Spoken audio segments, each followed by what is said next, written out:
Oh, my mic is open. Whoops. Mic test.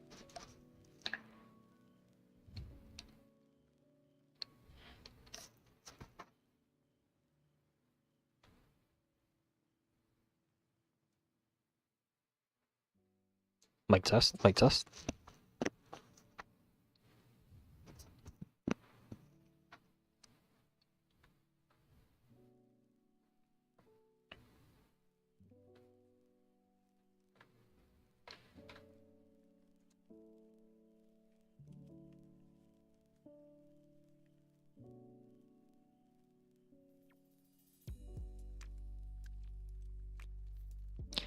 Okay. Hello. It has been quite a while. I'm sorry I'm blasting my eyes if this very white screen is blinding you. Anyway, it's been a while. And yeah, a new hotfix just dropped. A bunch of changes. Like quality of life updates and changes to Descendants themselves have dropped. And I'm very excited about it.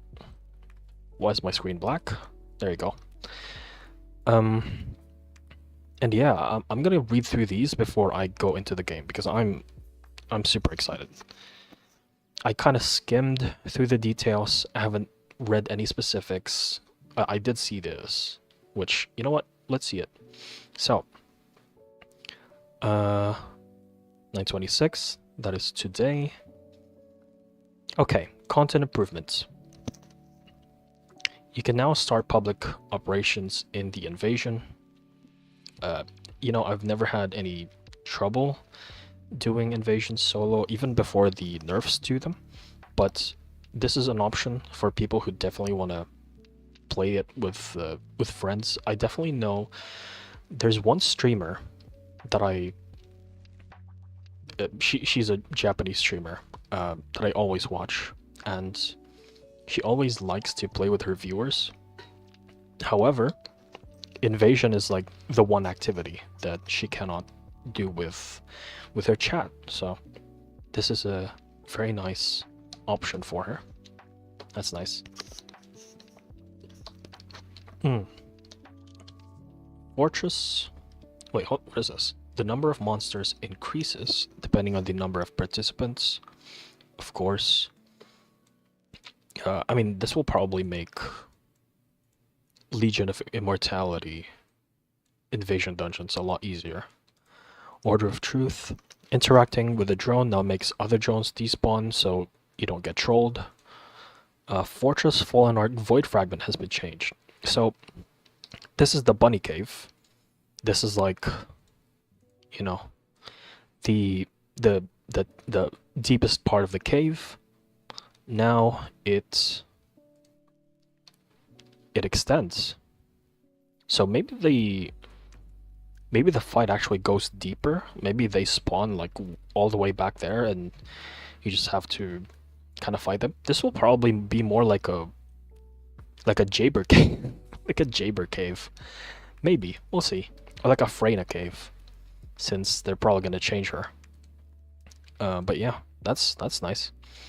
I mean, nice in a way where they're getting rid of like the boring, the very boring farming spots. But then again, Bunny Cave has been kind of replaced by other more efficient XP farms. So this change came in a little too late. But you know, it's whatever. I wonder if this connects to somewhere else in the map, or if they just made the cave deeper. We'll see. We'll check that later. Additional snipers. Yes. Traps in certain dungeons have been modified or deleted. I'm assuming that pertains to the lasers. Yeah, those are probably lasers. Yeah, I don't really care that much about it. The amount of HP orbs and ammo dropped by scout monsters roaming the field has increased. So, you know, when you're just out and about in the world, and you need a little bit of ammo, I guess you can kill like a wandering pack of enemies, and they will give you a bunch of ammo. Okay. Eugen's... Okay, so Descendant changes. Okay, so this is the... Look at this. There's a lot. You know, I was kind of expecting them to just do the thing where they gave Valby and Blair quote-unquote buffs, and they just ended up giving them bigger axe expendable range, which did absolutely nothing. But this looks a lot more substantial, which I'm looking forward to. Hold on a second.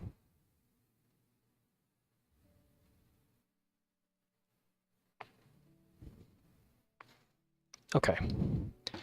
So, what are the changes? First is Eugen. Eugen's hyperactive healing ground skill, so that's his skill 4 by default with no skill mods on it. Now heals HP after granting purification rather than before. Granting purification rather than before. I don't know what that means. Is it like on activation instead of when you kind of cancel the skill? I don't know. We'll see. Improve certain skills for Freyna, Kyle, and Esiemo. Alright, here we go. Okay. Room 0 trauma. Fixed an issue where the Room 0 trauma was set as poison, making it impossible to deal damage to the toxic Colossus. Fix an issue with the Room 0 trauma. Okay. So now it does deal damage. It does deal... Okay. Well... I mean, if anything, Room 0 trauma needs to count as poison, so it can contribute to the passive, like the passive stacks. So, I don't know. I don't know what this means or what this entails exactly. Contagion links. That is her passive. The effects of contagion links have been changed as follows. Killing an enemy inflicted with Room 0 trauma has a chance to spawn a toxic puddle on the place where the enemy was killed. Okay. So it doesn't increase your damage anymore, it just puts down another, another AoE when you kill an enemy. That doesn't help her with bossing though, but whatever. Enemies receive damage and get inflicted with Room 0 trauma upon contact with toxic puddle. Okay. The damage of Room 0 trauma has been increased and it has been adjusted to apply the toxic reaction effect instead of poison. Toxic reaction effect deals more damage compared to the previous poison effect, so it's getting its own damage profile? The Room 0 trauma?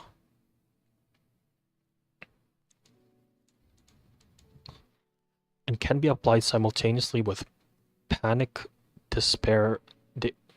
What? Panic, Despair, Decay, and Nightmare? What the hell are they talking about? What does that mean? Okay. Venom trauma.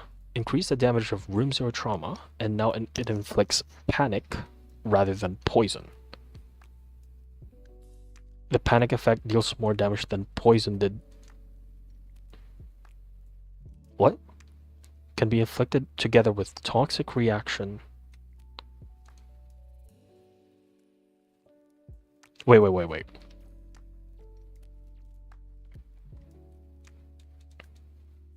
So, her passive does toxic reaction. Wait, there's Room 0 trauma. And then there's toxic reaction. And then there's poison, which you can apply with your weapons or whatever. Toxic reaction is from the toxic puddles. 1, 2, 3, 4, 5, 6. I'm assuming these... The panic, despair... Hold on. I'm getting ahead of myself. Panic effect deals more damage than poison did previously. Okay, increase the damage of the projectile. Increase the duration and range of toxic puddle and added continuous damage. So, I'm assuming... Yeah, so it's gonna function a little bit closer to how her skill 3 works, I'm assuming. Okay. Defense mechanism and toxic stimulation. Increase the damage of room 0 trauma and it now inflicts despair rather than poison. Despair effect deals more damage. Okay, so it does do whatever I'm thinking. So what they've done here, right, is they've added, instead of having poison like stack multiple times or stack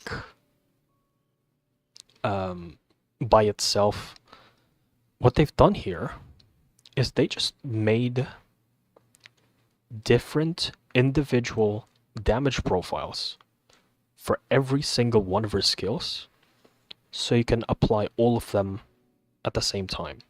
You can apply all these different dots with different damage profiles at the same time. Okay, sure.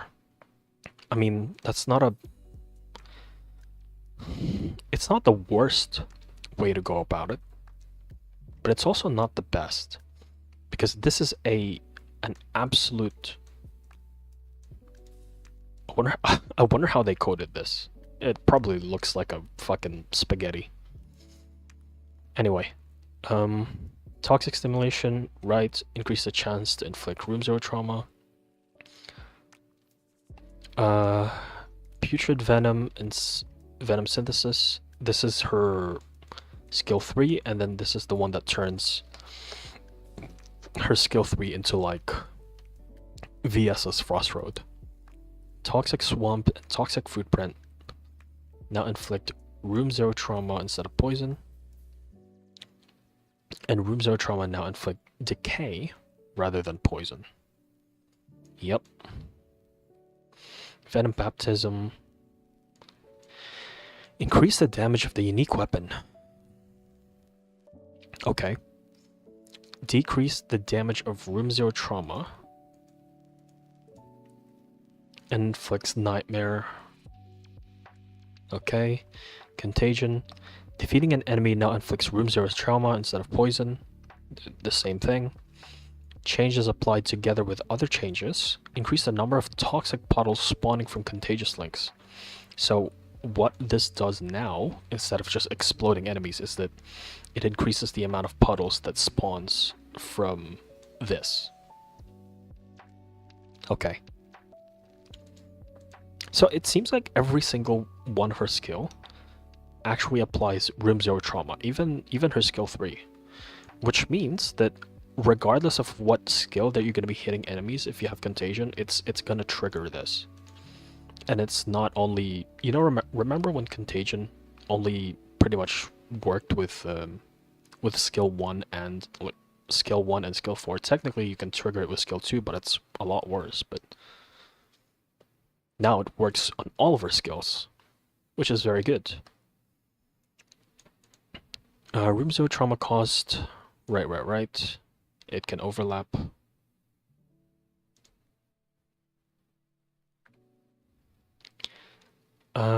Let's see. Neurotoxin synthesis, this is her bossing one. Increase the damage of room 0 trauma. It probably works the same way as before, except it deals a little bit more damage. Kyle, oh my god, Kyle. What did they do to you? Let's see. Kyle, experienced technician. Decrease its shield recovery. I'm assuming that's from the passive when your shield breaks. In exchange, the cooldown has been decreased. Decrease the shield recovery, but you can trigger it more often. That is good. That is very good. You can now recover a certain amount of magnetic force upon the activation even if no enemies are hit by the effect. Huh? Meanwhile, you will recover more magnetic force. Decrease the stack cooldown. Are they talking about the skill 1? This entire thing is talking about skill 1, but they forgot to add that in here. Okay. Don't get confused. Basically what this is, what I'm getting from this is that if you activate your skill 1, and even if you hit nothing, you're still gonna get magnetic force, which is good. But you do get more magnetic force if you do hit somebody, which is also good. Decrease the stack cooldown while increasing the damage. For a Kyle who's building maximum cooldown reduction, you know, just like this is pretty much the only thing that matters here. But it's a very nice buff. Magnetic Bulwark and Diamagnetic Bulwark. When using the skill, you now recover magnetic force by a certain percentage of max shield over time.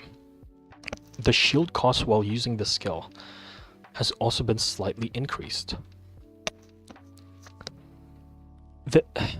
You see, that's a problem. Because Kyle doesn't particularly have a problem with generating magnetic force. It's the shield. He cannot regenerate shield. That's his problem. So the shield cost going up is actually, you know what? There's a lot more here. Let's wait. Let's wait judgment. Okay. Shield cost goes up. Whatever. The barrier from magnetic bulwark is now affected by Kyle's attribute resistance. So the same thing as Ajax. Barrier's HP is now more proportional to Kyle's shield. Good. Increase the cooldown of magnetic bulwark. Okay. I mean, it's a dimension skill. It doesn't really matter because people are going to be running multi-talented anyway. This is a bummer though. Right here. Shield cost slightly increased. Okay. Magnetism Spurt, self-directed eruption. Increase the skill effect range. That's good.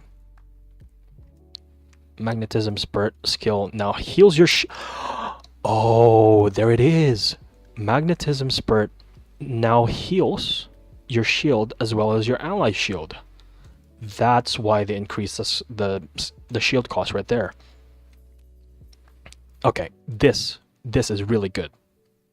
It now costs more magnetic force and the skill cooldown has been increased. Doesn't matter. Magnetic force, you can always get it from his skill 1. You can open up your shield to gain it over time. And the skill cooldown increase, everybody's running multi-talented on Kyle, not a big deal. This is fucking huge right here. Massive, absolutely massive for Kyle. Especially if this scales off of your max shields. It probably does. But we'll see. Hopefully this is actually good.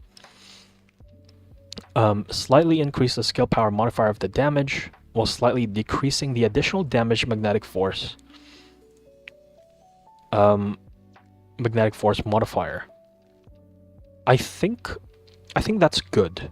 Because it means they increase the base damage that doesn't rely on any other factors. So you can just spam this thing and deal a lot more damage that way. Okay. Yeah, that's good.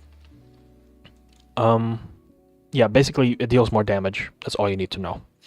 When self-directed eruption, which is probably his worst skill mod, when self-directed eruption skill ends, it no longer heals the shield of allies, it now heals your shield instead.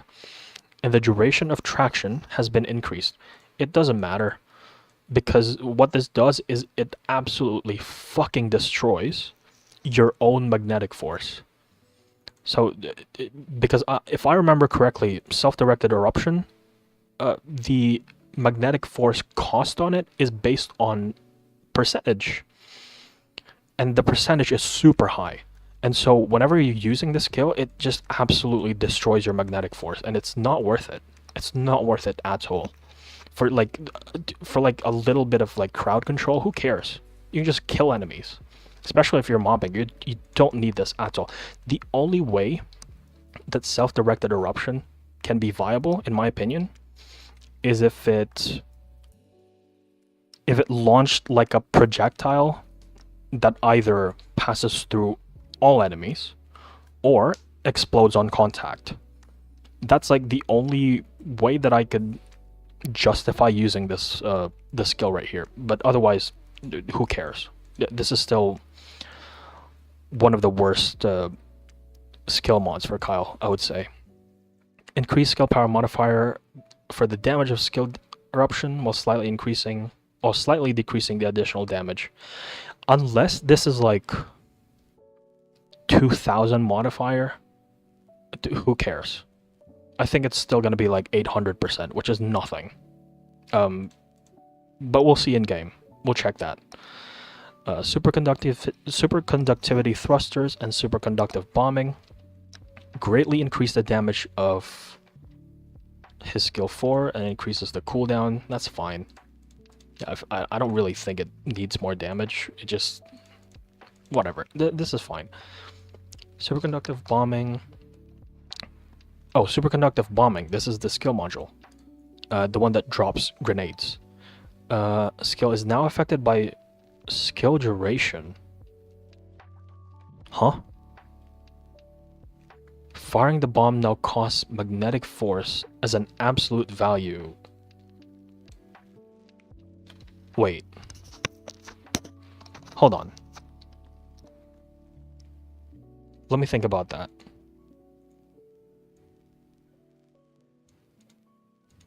So if I'm understanding this correctly,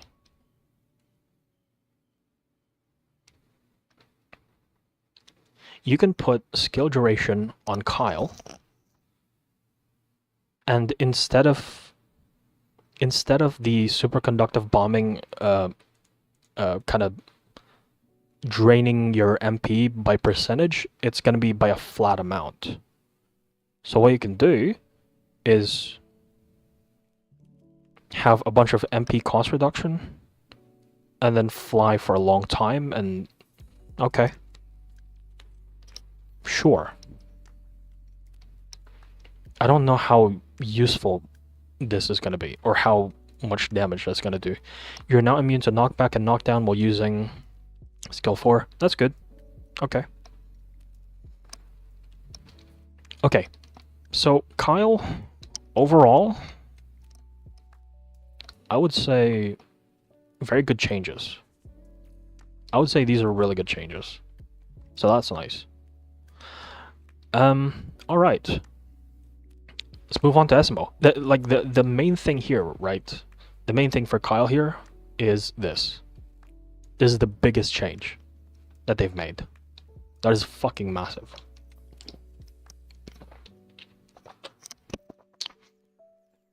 And it also might not be a bad idea to just run skill cost reduction on him to get magnetic force through this instead of bumping yourself into gluttony, for example. You can just open up your shield and get some magnetic force that way and be a lot more safe from a distance.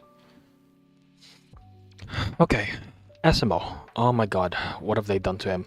Let's see.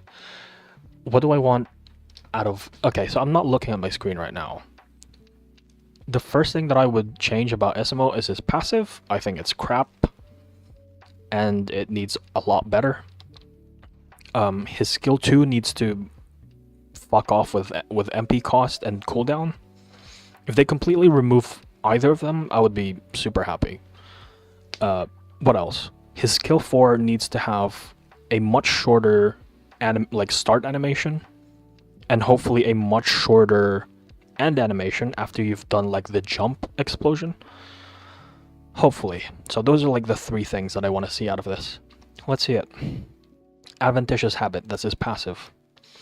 The effect is now triggered when you are hit instead of when your shield is depleted. Wait, what? The effect is now triggered when you are hit. Huh, okay. Using skills now reduces the cooldown. Increase the cooldown. Okay. Yeah, sure. Sure. I mean, that's a lot better than just having it be spawning when your shield is down.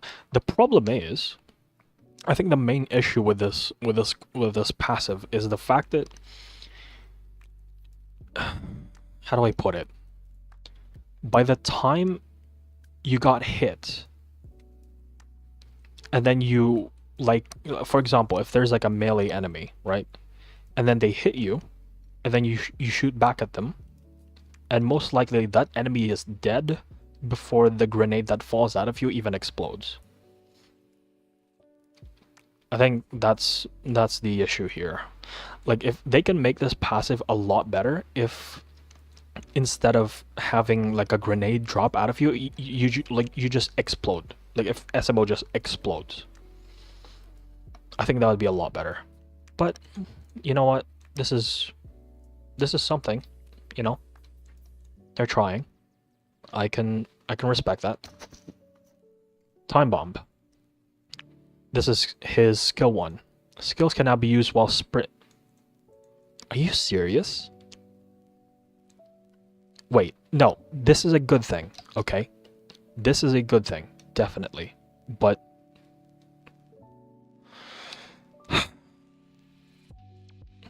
you know who else needs this? You know who else needs this? Jayber. Jayber needs this. This is one of the most annoying, if not the most annoying thing about Jayber, is the fact that every single skill that you do, it slows you down. Nexon developers, if anybody's watching this, Jayber's lore, Jayber's background story that you created, Jayber's RK powers is controlling things with machinery with his mind. Why is he being slowed down? Right? Jayber, please put this on Jayber. Please, on every single skill that he has. This needs to be added. In fact, this is like an issue with literally every single Descendant could have this. Put this on every single Descendant, please. I am begging. It would make everyone happy. Please. Okay. And the aftercast delay has been adjusted. Hopefully lower. The projectile speed has also been slightly increased. That's good. You can now switch to other actions earlier when using this skill, his skill 2. Okay, that's good. It no longer costs MP. There it is. It no longer costs MP, and the cooldown has been decreased. Hopefully it's been lowered to like 1 second or something. That's good. Huge. Fucking massive. Absolutely massive. Big. The blast skill is now affected by more bombs and increased the damage based on the number of bombs. I'm assuming that means you can have like more stacks. So instead of it being 25 times 5 and that being the ceiling, it's probably going to be like 25 times 8, 10. We'll see. The explosive that spawn upon using cluster bomb skill now explodes earlier than before. Very good. The number and damage of explosives have been increased, and the explosion range has been reduced. Okay, that's fair. Damage of cluster bomb now increased based on the number of bombs. So, for anybody who doesn't know, the way that cluster bomb used to work, or maybe the language on this is a little bit weird, but the way cluster bomb used to work is that, you know, at the very base, his skill 2 increases the damage of the attached bombs per number of, you know, it's like 25% skill power per bomb. But if you use cluster bomb, the mod, it completely gets rid of that. And what I'm hoping for once I log into the game is that they actually retain that effect alongside, you know, the improvements that cluster bomb actually adds. So we'll see. We'll see. I'm gonna log in later. I just want to read this before I log in. I don't know. Guided landmine. The skill can now be activated. What? The skill can now be activated while moving, and you can perform other actions. Oh my god. Oh my god. Huge. I wonder if that has a different animation. An attached bomb now takes longer. An attached bomb now takes longer to automatically explode. That's cool. Slightly increase the travel speed of installed guided landmines towards enemies. What? Oh. Installed guided landmines, the ones that are on the ground, can now also be exploded with blasts. I get it. Okay. RK Explosion. That's a skill 4. Simplified the skill's animation. I'm assuming they made it shorter, which would make me super happy. And now you are immune to knockback and knockdown. Very, very, very nice. Increase the duration of madness. Its effect now include an increase of skill power.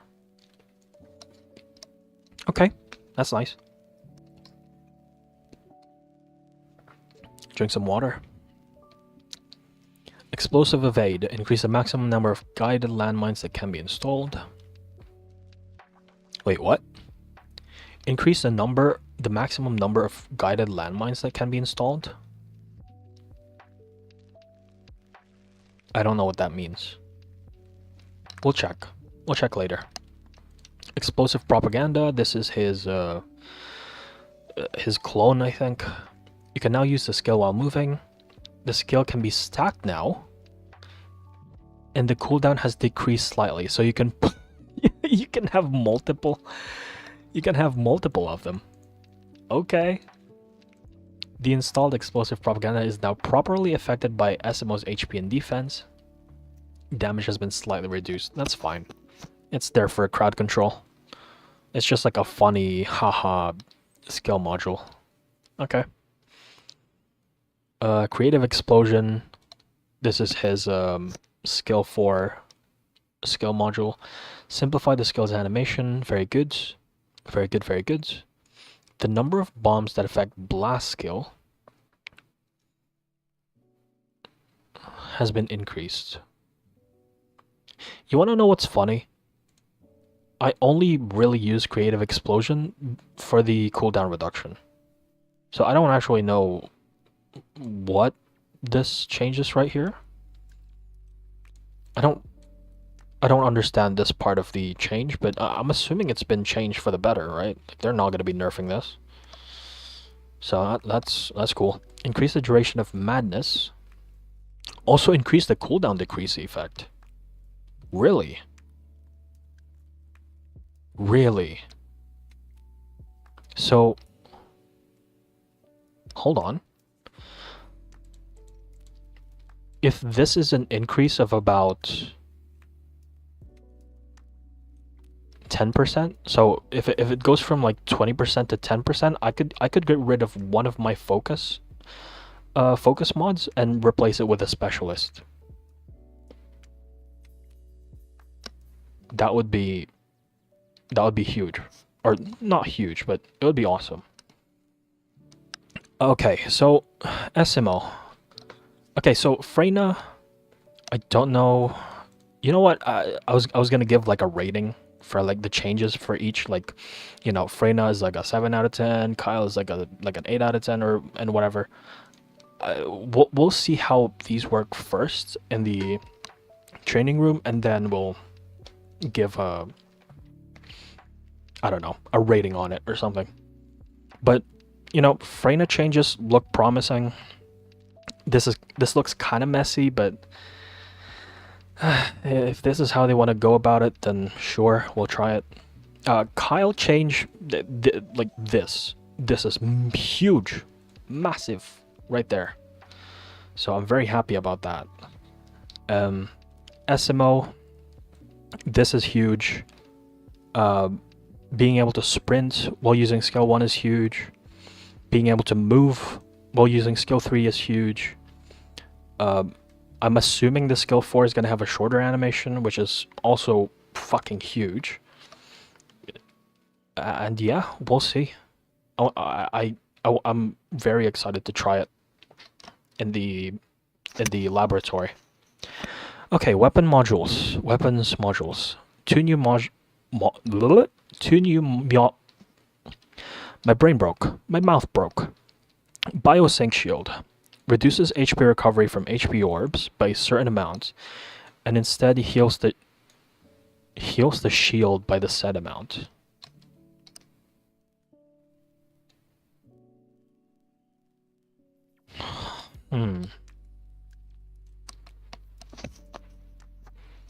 Heals the shield by the set amount.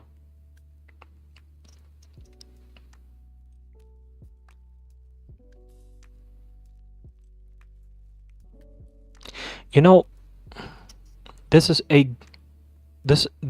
good. I just wish this was just like a base functionality in the game. I wish the HP orbs also healed a portion of your shield by even a little bit, but just as like a baseline. But you're gonna have to equip a module for that instead. I can't really complain too much, but at the same time, the fact that this exists means the possibility of HP orbs healing shields just as a base make it happen because of the existence of this.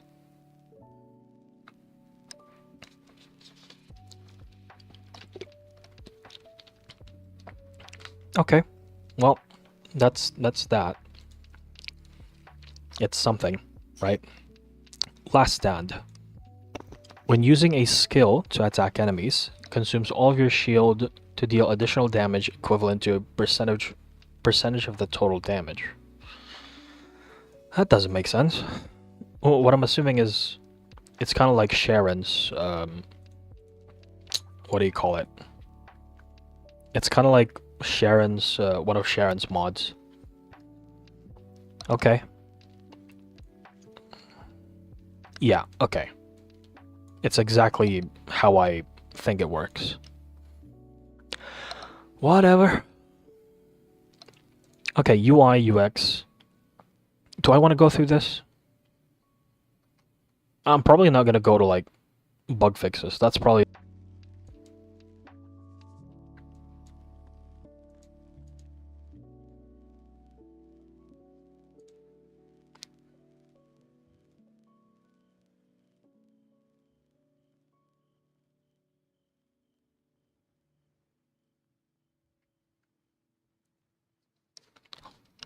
I don't know if I'm back.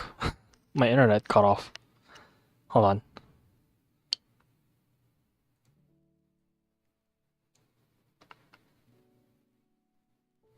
Okay, we're back. Where was I before I got rudely interrupted?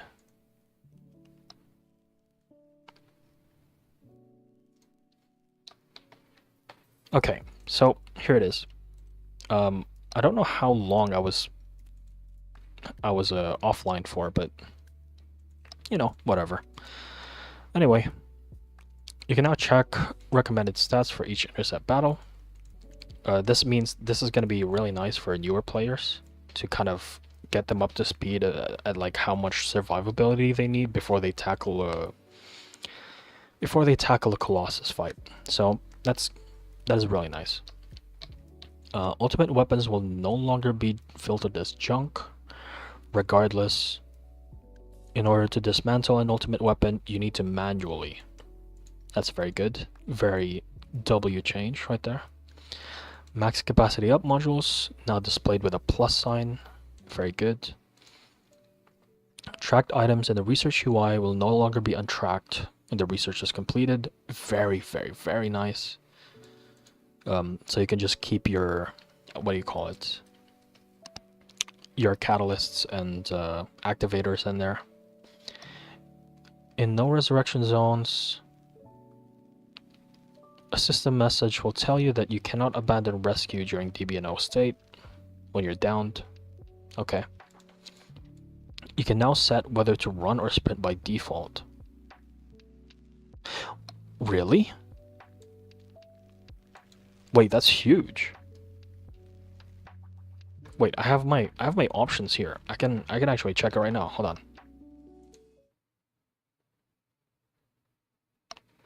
on. First Descendant. Okay. Let's check right now. I turned the audio down. Where would that be? Keyboard, mouse?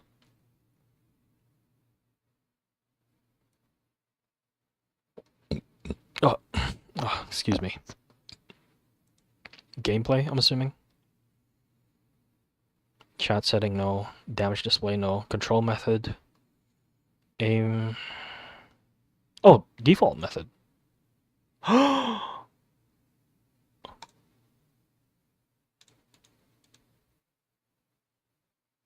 Wait, if that's the case, then I can just...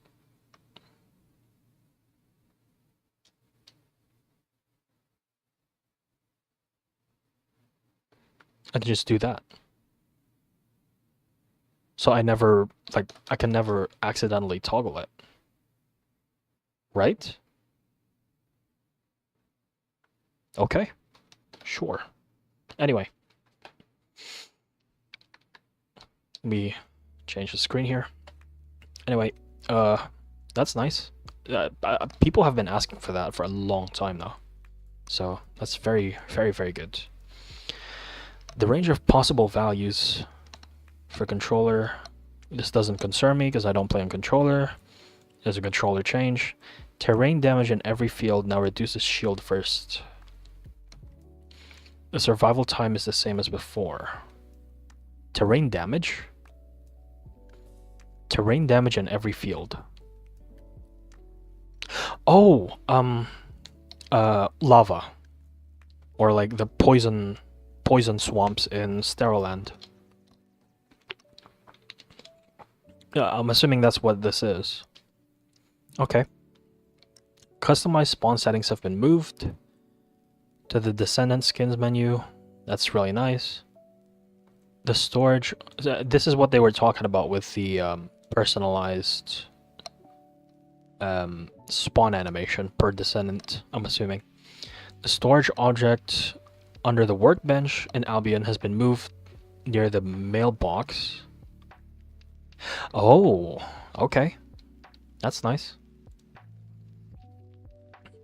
Yeah, it's gonna take some getting used to, but that is very nice. Optimization. I think I saw this earlier, and I've already turned on frame generation for me. So, if anybody, what is it called? You look at the options again. So for anybody who's like struggling a little bit with frame rate, like the FSR AMD frame generation is actually really good.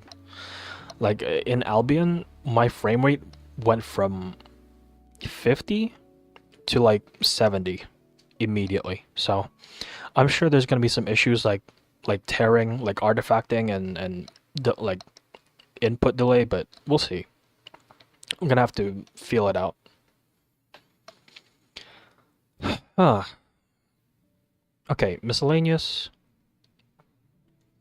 You can now view. I'm just gonna skim through this. Add a feature to rewatch cinematics.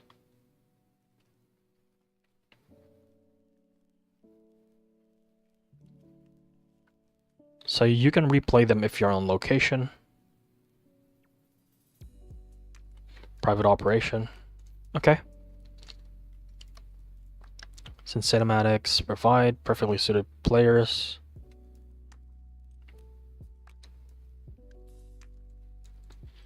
Okay. Now you can rewatch cinematics after finishing the story. With the Haley you've acquired or the ultimate descendant you've worked hard to get. Get a more vivid look at your own descendant.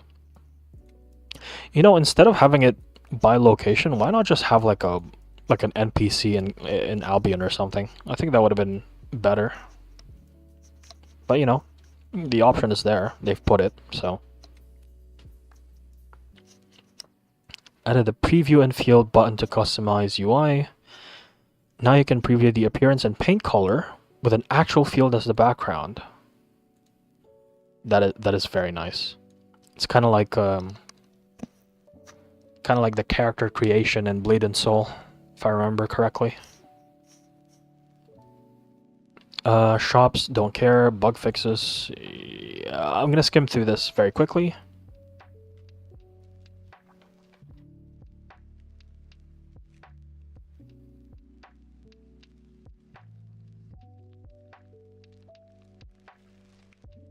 Fix an issue where shield recovery modifier did not affect certain descendant skills.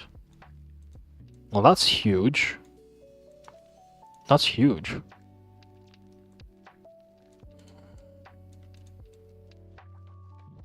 Lethal finish.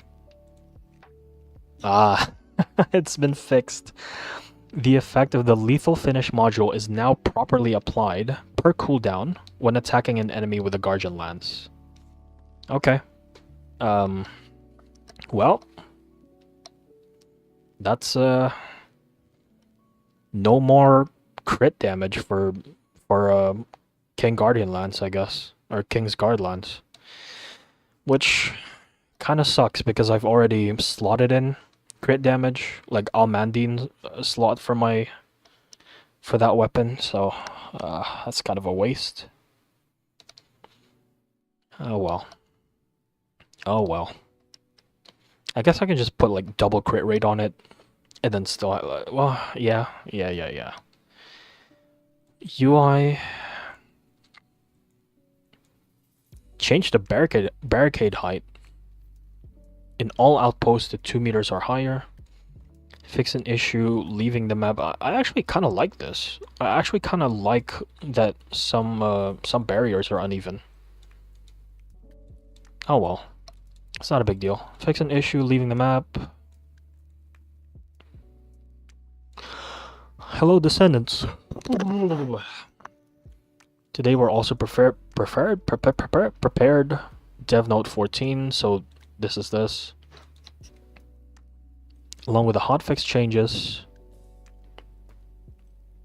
We're an hour into this stream and I haven't even started playing the game. I've just been reading.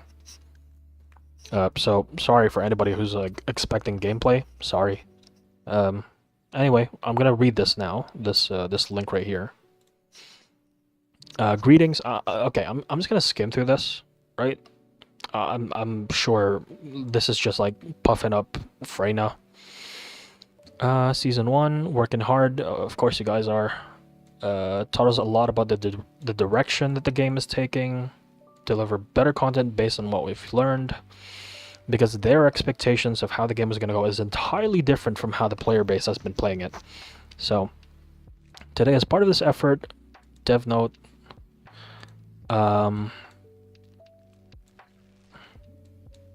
yep, and this is Freyna. Oh, she's looking fine.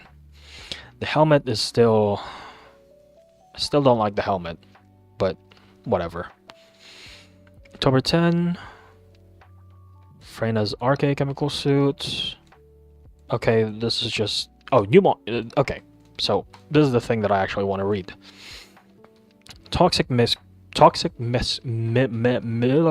Mixture. Freyna's passive skill, Contagion Links, which is her passive. I mean, it says right there.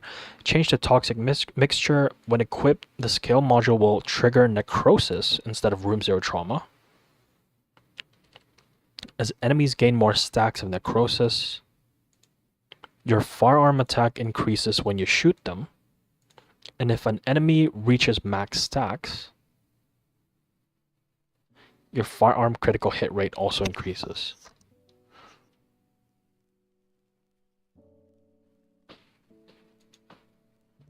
Now, you'd look at this, right, and you'd think to yourself, oh, firearm attack and firearm critical hit rate. That's good for bossing. But no. Because her contagion links... Well, actually we don't know. I'm gonna have to look how this... because contagion links is all about, like, killing enemies, right? And then that's how you trigger the room zero trauma. But we don't actually... I don't actually know how this is gonna work. Maybe toxic mixture is just gonna trigger... like, necrosis is just gonna trigger off of other skills. We'll see. We'll see. Maybe this is gonna be good for bossing.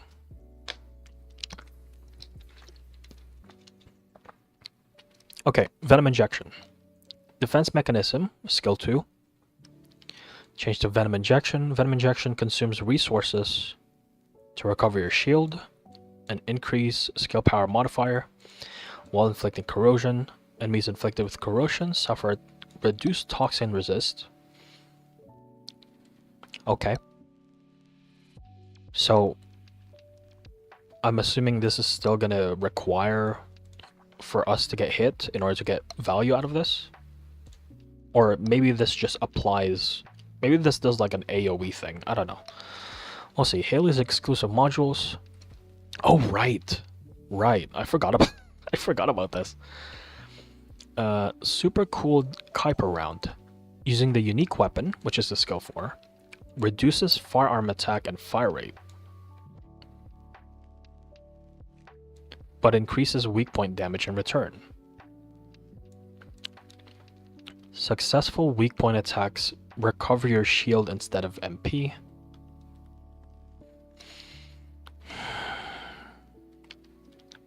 The increase in weak point damage decreases on firing the unique weapon, but increases again on successful weak point attacks.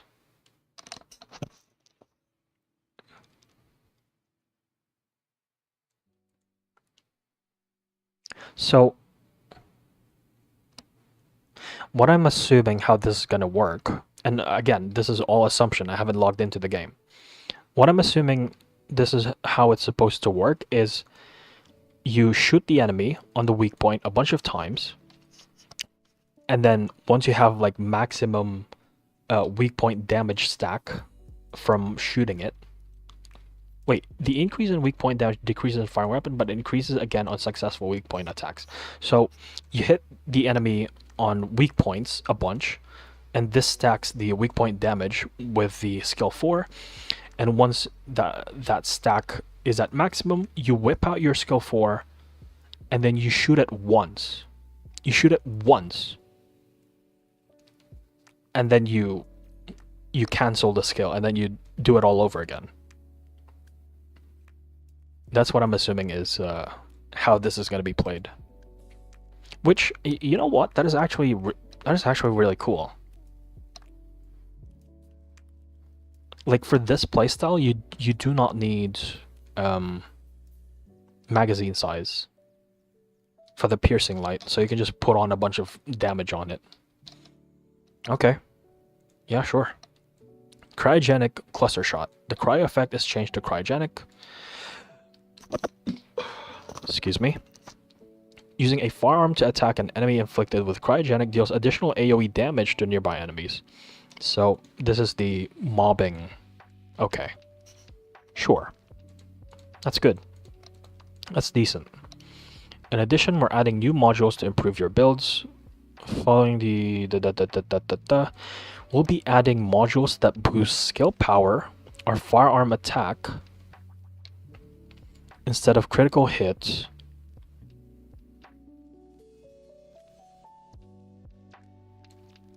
Okay, so they're addressing the fact that most Descendants that have terrible critical hit rate are kind of falling behind, like, you know, like Jaber and Esiemo. So they're addressing that. Okay. Thank you. They're so, like, in tune with player sentiment. I love that. These developers are very good. They don't always hit the mark, but they're very responsive, and I like that. I like that a lot. Well, the enemy this is the Deathstalker. New Colossus. So this is going to be the new hardest boss. Overcome the fear of death. Destroy the lying mask. And discover your true power.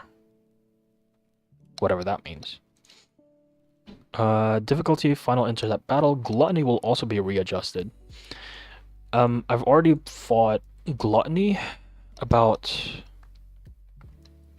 I've already won Gluttony, I think 40 times? Like, I had to win against Gluttony about 40 times because I was farming for 5 Peacemakers. And, you know, it gets easier the more you fight it. But this is definitely welcome, the fact that they're nerfing Gluttony. I just hope they nerf it the right way instead of kind of over-nerfing it. I honestly think that Dead Bride was over-nerfed, but it is what it is. They have a lot of data. They probably have a lot of data on their end of how many people are failing it and how many people are not even like trying it at all because of how daunting it is. So hopefully more people are going to be able to beat Gluttony. So yeah. This is the new scout rifle.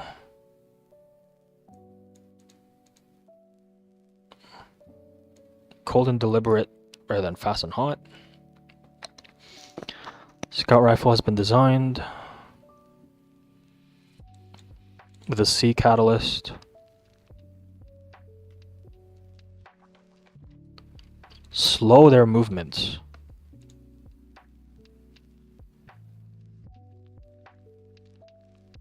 Okay, so the weapon turns you into Haley. Look at this shit. What is this? That's a lot of enemies. Whoa. That is a bunny's dream right there. Or I guess a Freyna's dream. This is Freyna.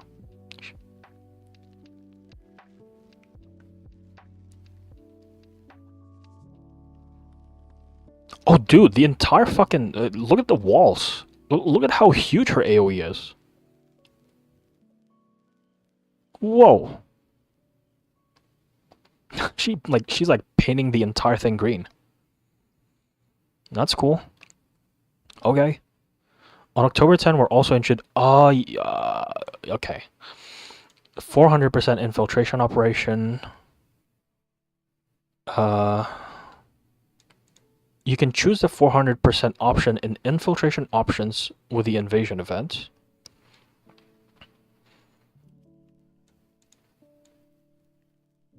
Feature a greater number of monsters. I can see that. Fight endless battles. The final battle, which pits you against 2 named monsters, is a unique feature of this content.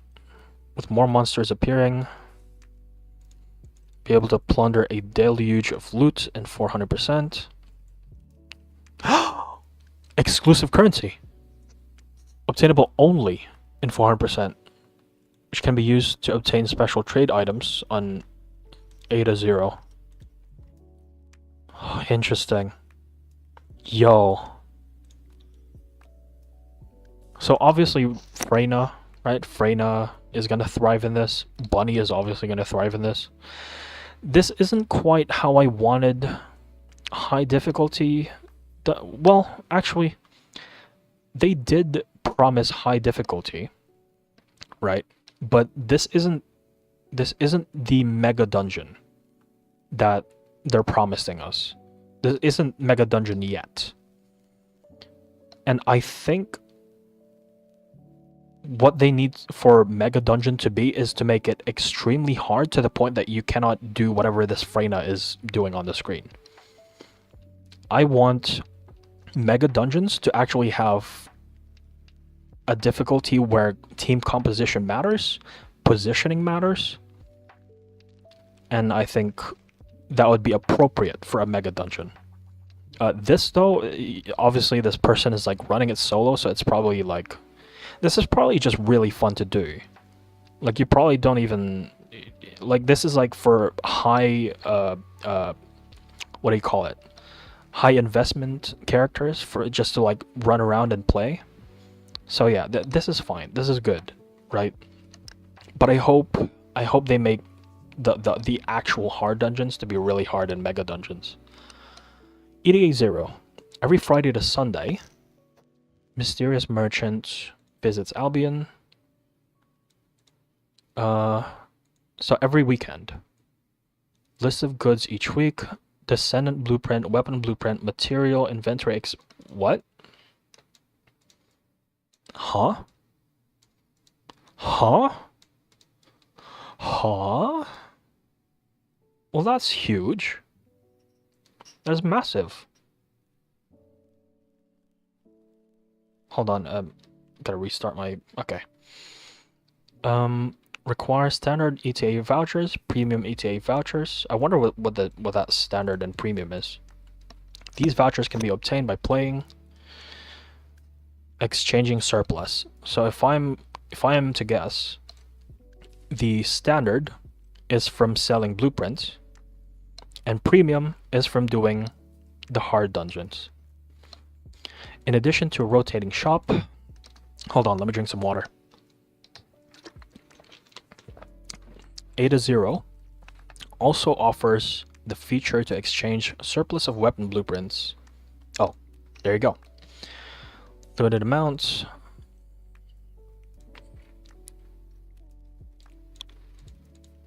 The amount of blueprints that can be exchanged each week is also limited. That's understandable. You don't want people to just burn through all of their dupes, so that's completely understandable. We're also planning new content that will consume surplus blueprints even after Ada is added. Ada 0 will serve to consume some of the surplus, but we'll continue to expand the opportunities. Okay. Very, very nice. Celebrate Halloween in Albion. With Halloween just around the corner... Wait. I just realized. These are different color...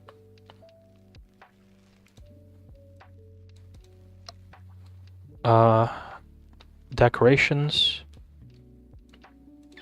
So Albion is gonna be looking different a little bit. Special cosmetics. Special cosmetics. I'm assuming these are paid. I'm just gonna assume that. So I don't really want to get too excited. But this looks nice though. This especially, like the white hair one for Freyna. I like that one. And the rest of the additional Season 1 updates. Resource defense. Oh, look at this. Look at this. Oh yeah. That looks goofy as hell. But I like it. It's kind of like Vampire Survivors, almost. Like, if you're going to be playing it like this, you better turn off your damage numbers, or else your computer is just going to explode. Anyway. Have been underplayed compared to mine blockades. Due to long playtime, true. Low monster density, and sprawling placements. The fact that Kuiper mine blockades, or not Kuiper mine blockade, the fact that these have like 2-minute and 30 timer every single wave is absolutely stupid. So all they need to do is like reduce that down to like 1 minute. That's it. That's all they need to do.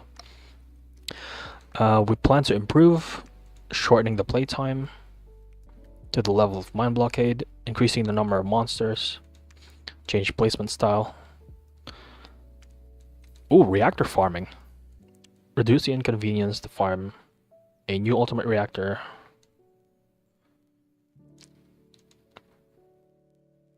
Reactor implant system. This system will allow you to implant the weapon optimization conditions of other ultimate reactors. Ah. Wait, an ultimate reactor can have up to 3 weapon... No way.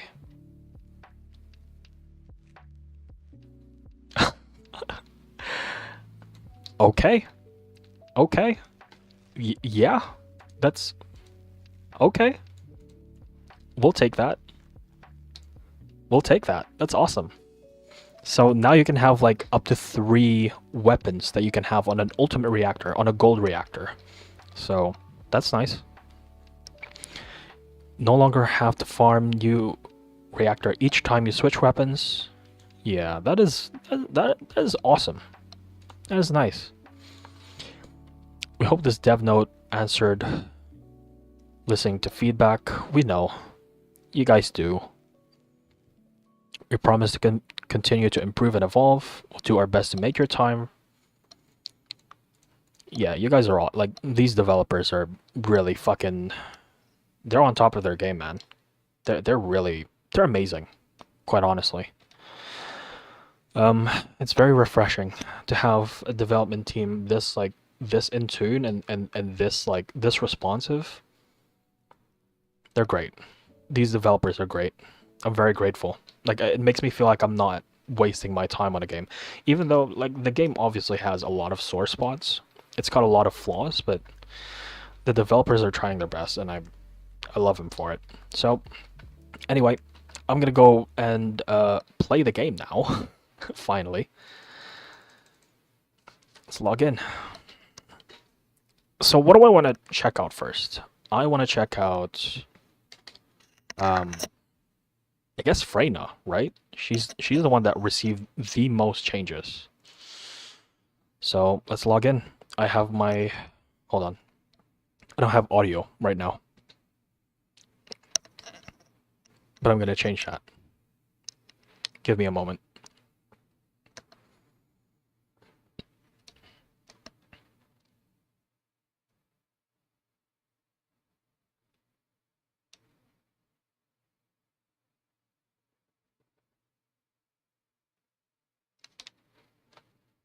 Where is my audio?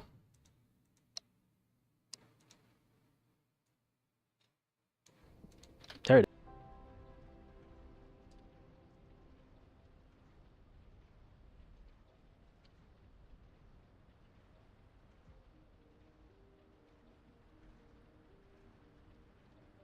Are we back? I think we're back. No? I'm still lagging. That's not good. I've turned down my my bitrate.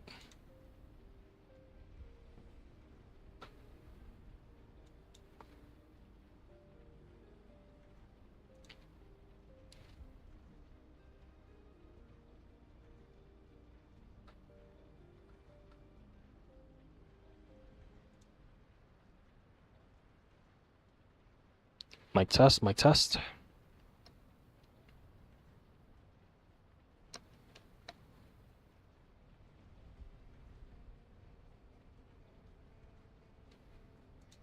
Okay, good enough. Anyway, I'm going to the laboratory. We're gonna try this out. So I think the moment that I logged into the game, I started having, like, issues with OBS. But, whatever.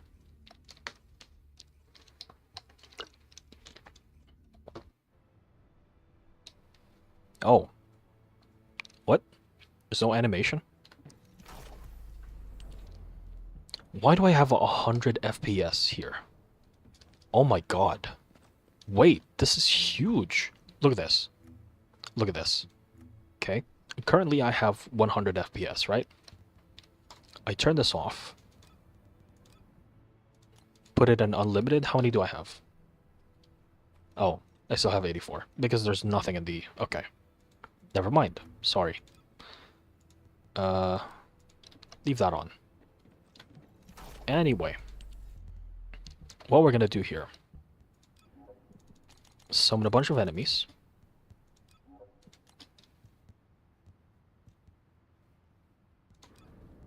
Make them vulnerable. So, hold on. Skill 1. Room 0 trauma, panic, despair, putrid. So actually, let's spawn just one enemy.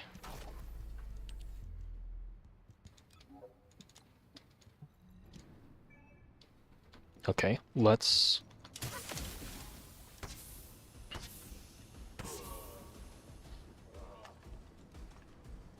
Hmm? Wait, I thought that was supposed to spawn a thing. Hold on. Let me put on some mods here. What did I have? Toxic tech. Toxic tech.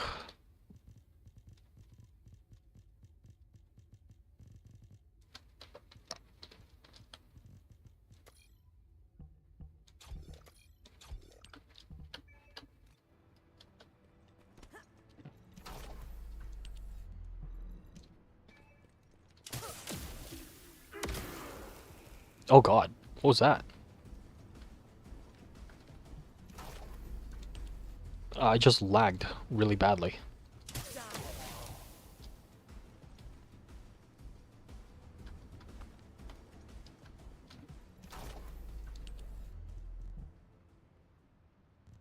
Let's do like...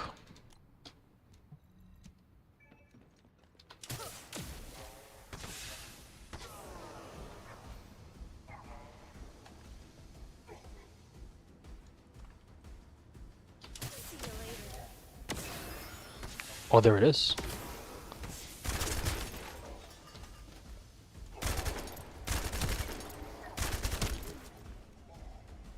Weird.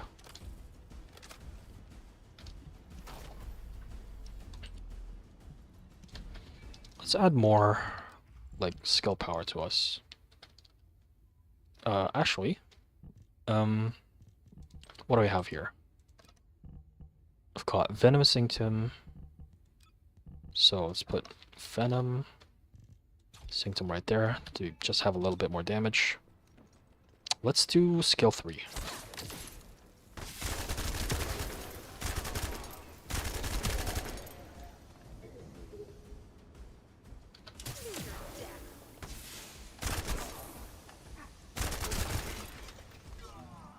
I'm not sure how that works.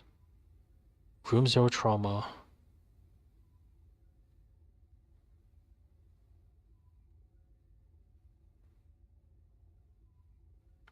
Okay, so it doesn't chain infinitely. That would be silly.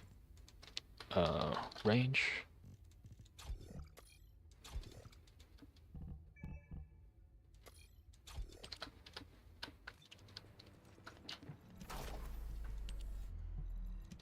So if I just put... Oops.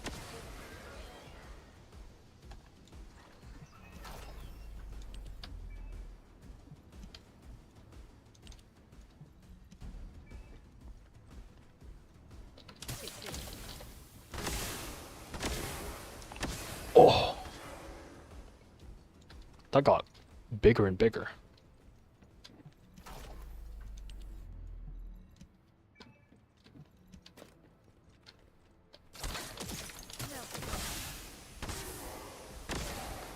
Oh my god. It extends all the way over there. Is that a set? Is that like a chance? 50% spawn rate. Okay. That's why it's not doing it consistently. Okay. Trauma, continuous damage, nightmare, effect to nearby enemies. If I have the neurotoxin,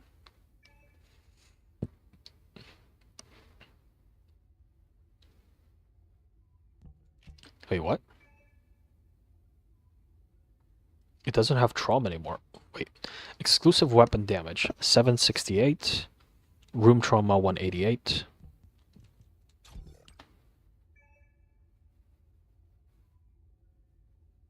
Huh? Wait. That makes it worse.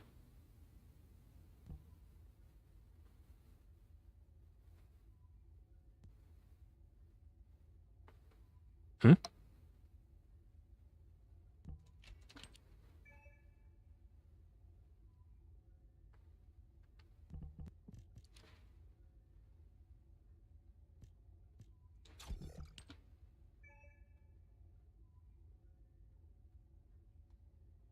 Wait.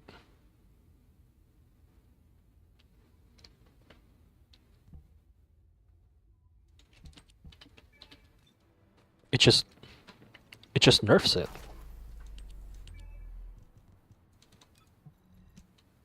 Right? So let's see.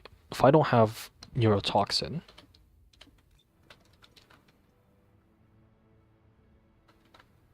I'm gonna activate this.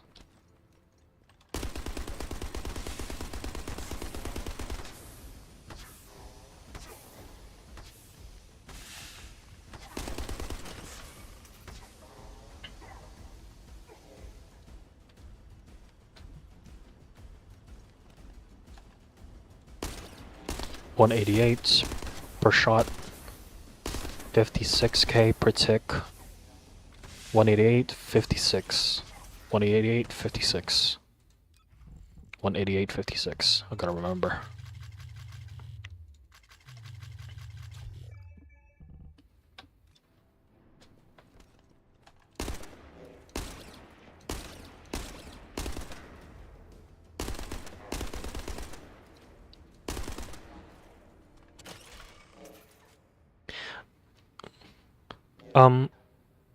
That is just a straight up nerf.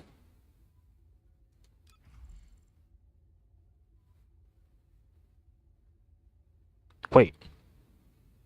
This is an oversight.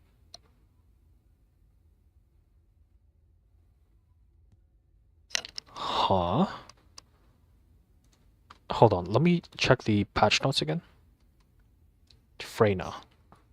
The changes applied increase the damage of room 0 trauma.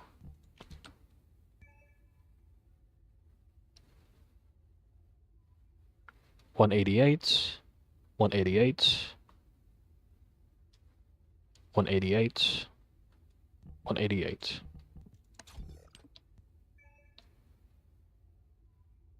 It's the same though.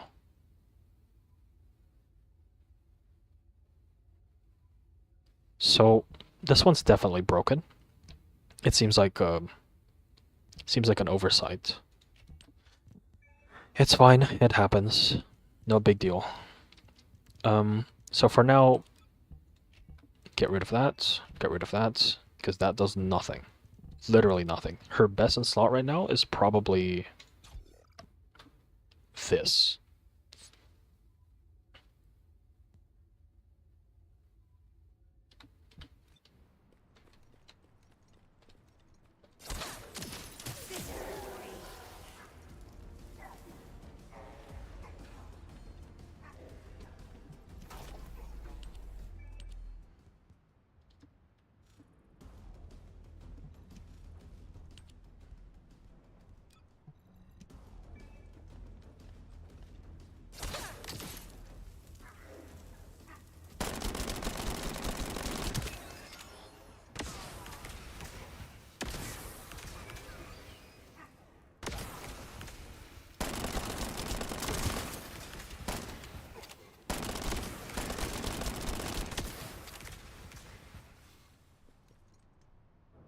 Okay, so that is definitely the best in slot right now. Yeah. How about these? Neurotoxin synthesis. No, not that. The other ones. Let's see, 20. It's the same. Defense increases 30.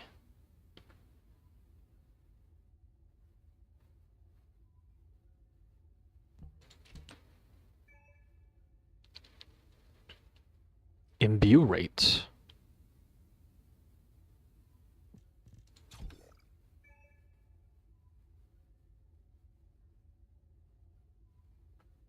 Okay.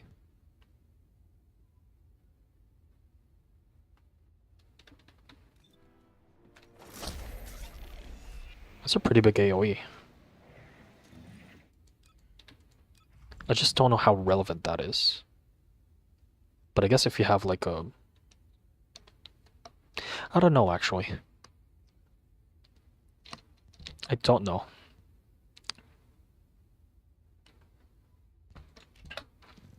We'll see later.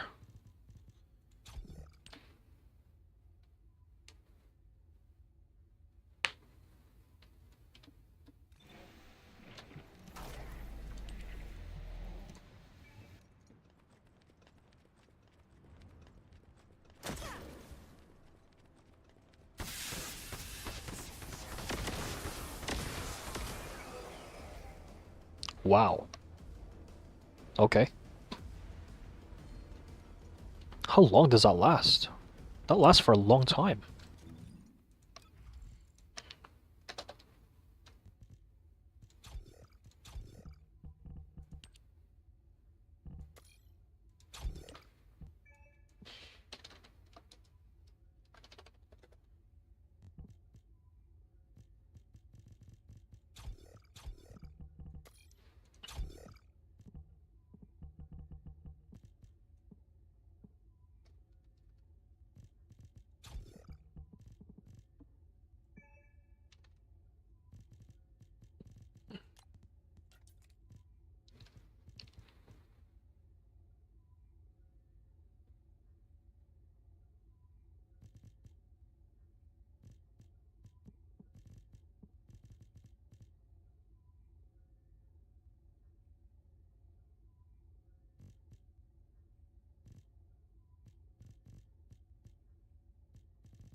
How close can I get to the enemies before they can take damage from it?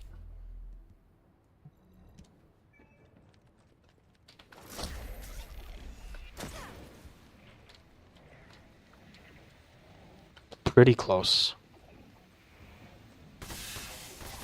I have to be like right next to them. Unless...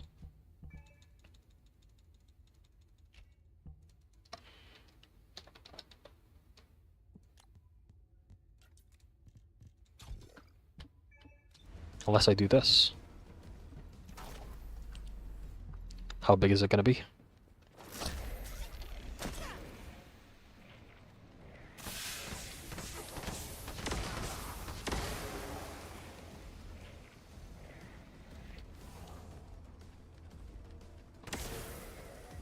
It's still... yeah. I mean, I guess you can do that.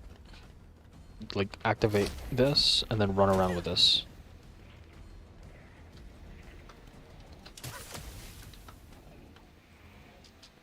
It's a pretty big AoE. See you later.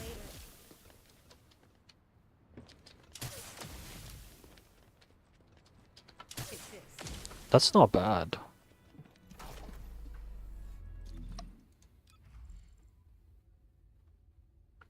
%, 300%. So that's perfect. You can do MP collector on this one. I don't have the space because I don't have this upgraded. That's definitely an idea. Yeah. Sure.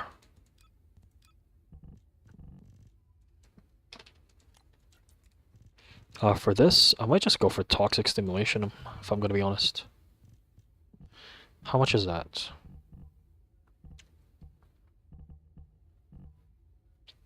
$10. I just need 10. So 1, 2, 3, 4. And then for this one,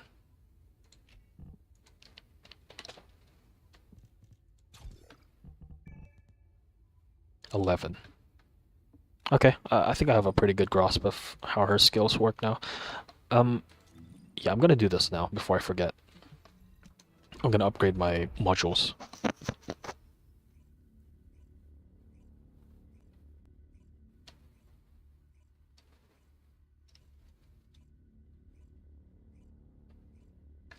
Also, what the hell?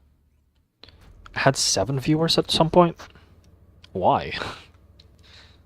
Okay.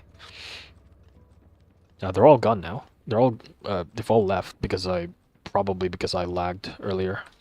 Also, if I'm gonna have this much FPS, I'm gonna put up the shadows by a little bit. Modules will make you stronger. Descendant, Transcendent. Contagion is already accounted for.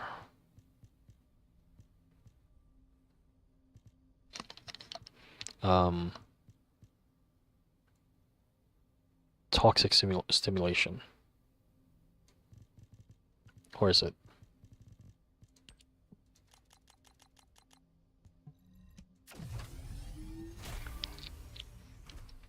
And then venom synthesis.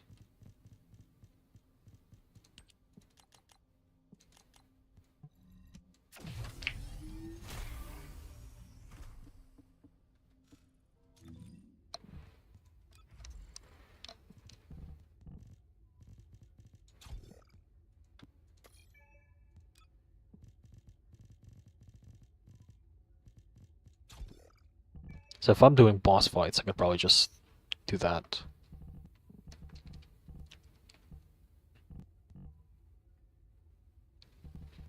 You know what I haven't tried? And I really should have.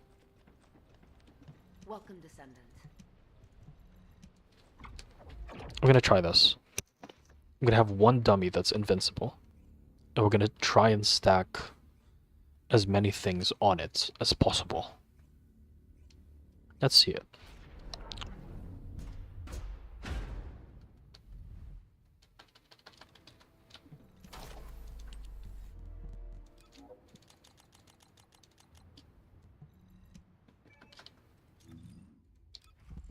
We have our bossing one. Okay. So, first, what lasts longer? 17, 7. Okay.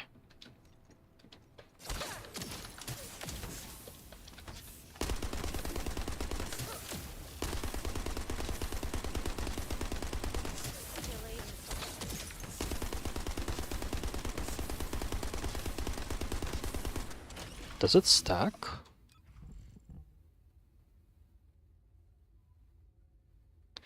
Oh, to nearby enemies.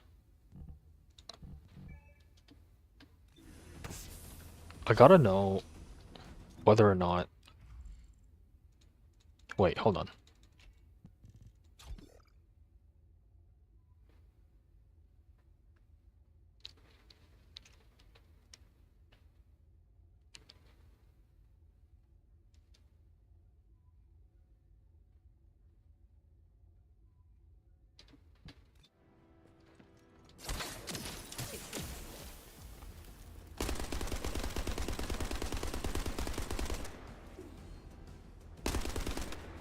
It's the same.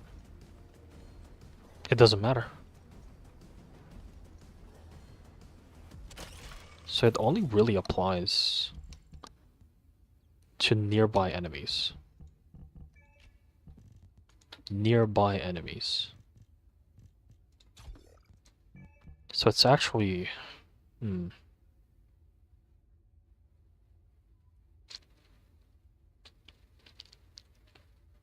Okay.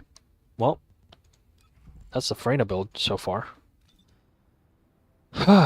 Okay. What else? Jaber. Not Jaber.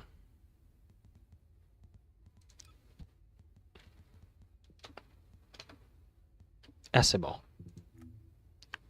Where's my boy? There's my boy.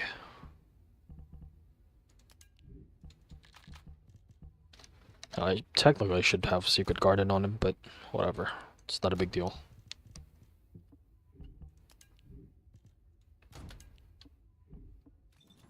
Okay, so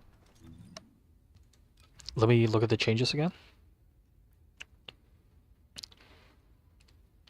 Can now be triggered when hit.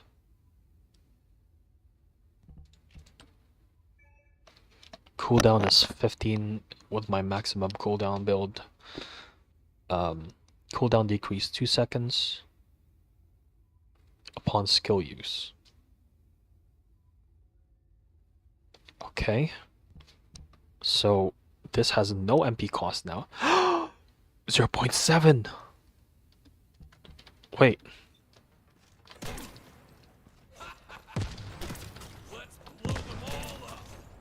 Oh my god.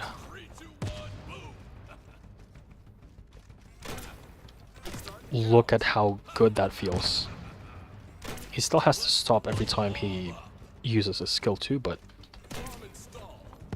that is... Wait, skill 3. Oh, that's so nice!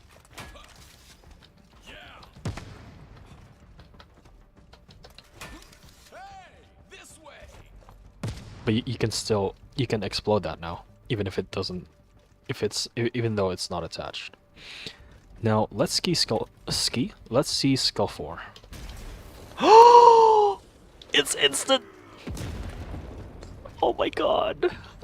That makes me so happy. I'm happy. I'm happy. Oh!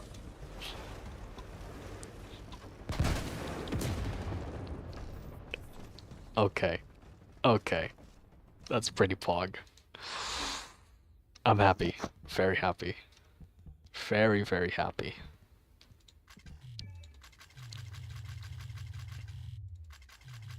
Insufficient capacity? Really? Oh, because it's 6. Cluster bomb fits.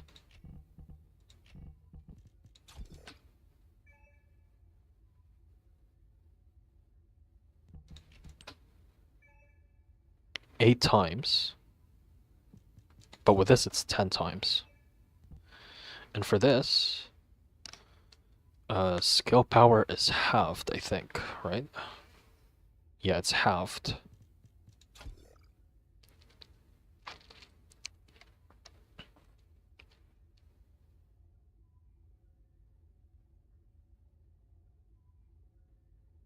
Third 40. No way. What?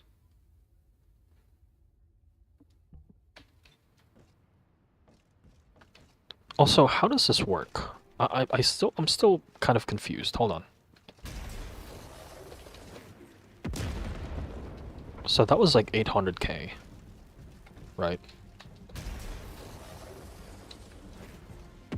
825. So, like for example, if I've got like 1, 2, 3,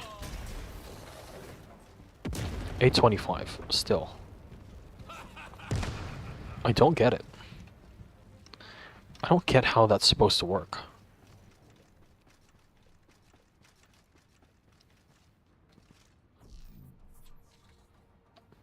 Is it like...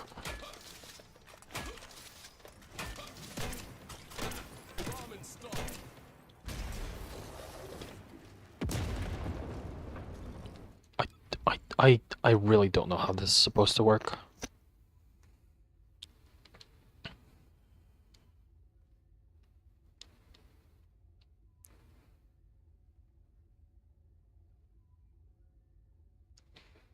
Damage increase per bomb. Like, increased on the enemy?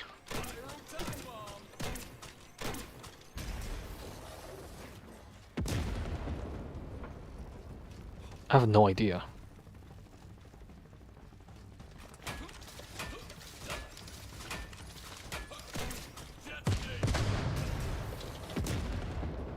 It's still the same.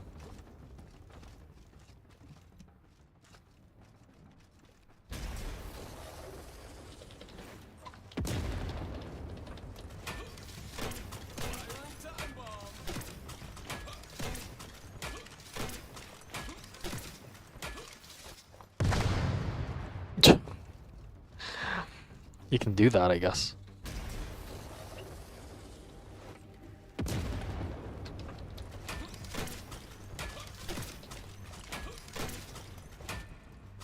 I'm lagging.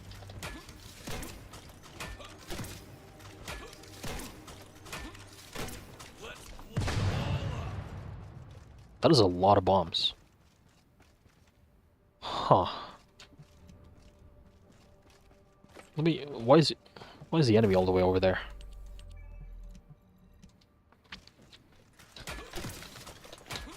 Let's go.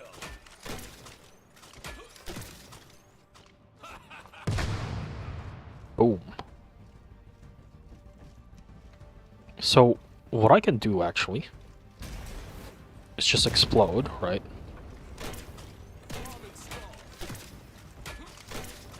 And just stand there, doing this.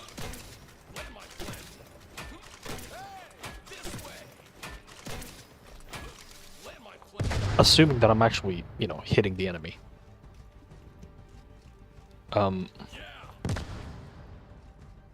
Okay, you know what? Let's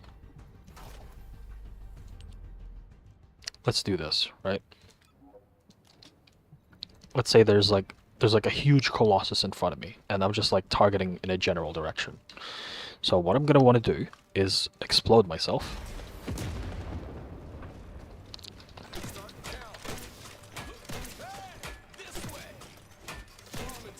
As long as I have that cooldown reduction.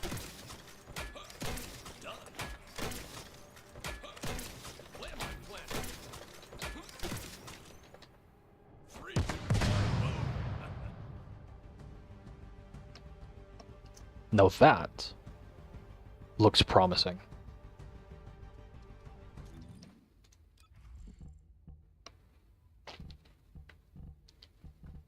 I'm not gonna lie, I kinda wanna try it.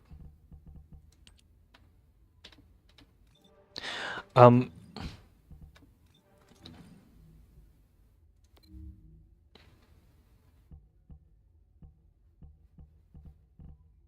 don't want to grief my teammates by doing this.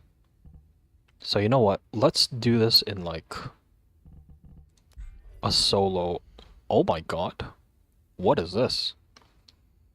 DPS, HP, max shield, defense. What is it for gluttony?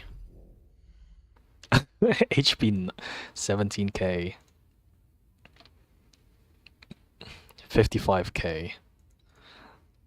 This is a lie, by the way. Don't listen to this. Don't listen to the 55k. You don't need that much.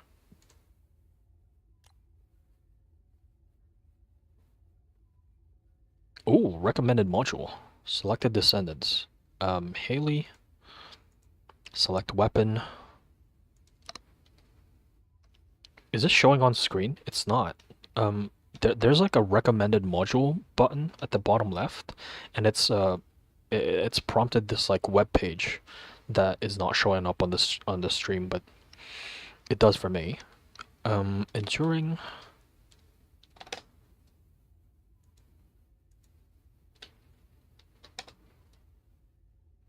Where's Enduring Legacy? There you go.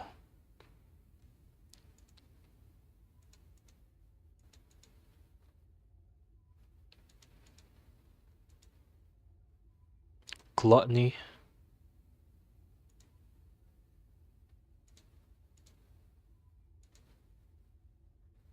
Oh, I see. Okay. I kind of just want to go on like a private thing. Because I want to try this. I want to try this so bad. Have you tried Freyna in dungeons yet? She's so much better now. I did try her in the laboratory. Yeah, she looks great. Her neurotoxin synthesis looks kind of weird though, so I'm gonna have to like consult with other Freyna players. Because as it is right now, neurotoxin seems like that was like the main skill module to use on her, right? If you're bossing. But right now, the way that it works seems kind of weird. So I'm gonna have to check that later.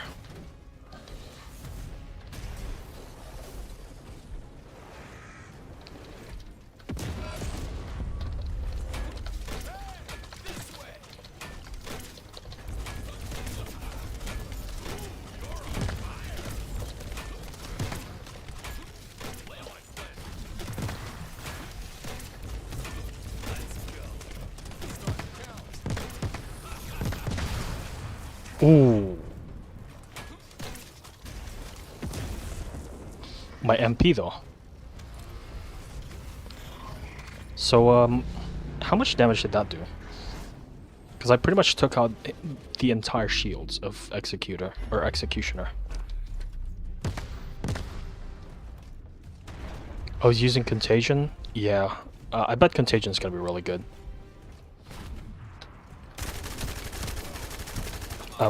In fact, that's probably what I'm gonna be running for most of dungeon runs.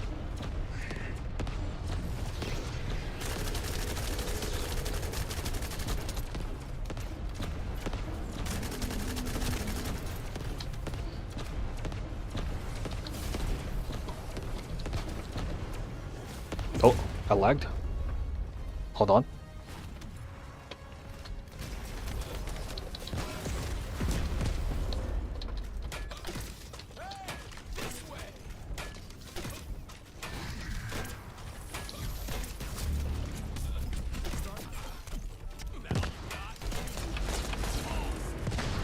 Ooh, look at that damage.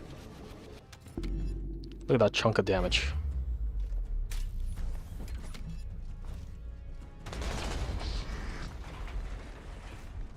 Although this is like solo Executioner, so it's not really saying that much.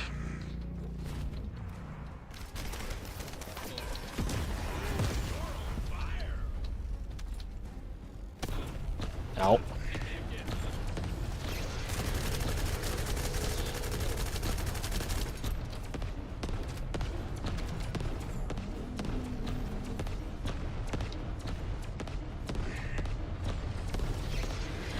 Come on.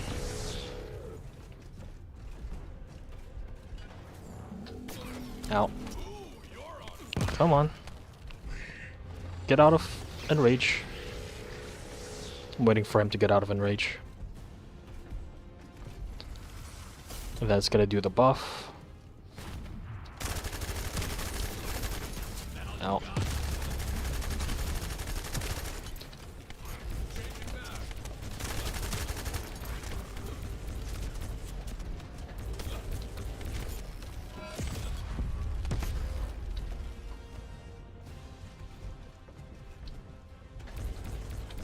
Okay. Doesn't seem like it's gonna buff itself.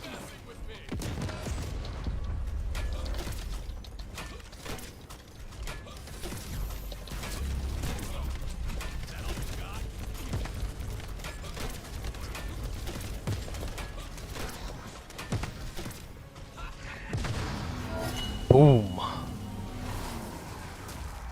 Well. Huh.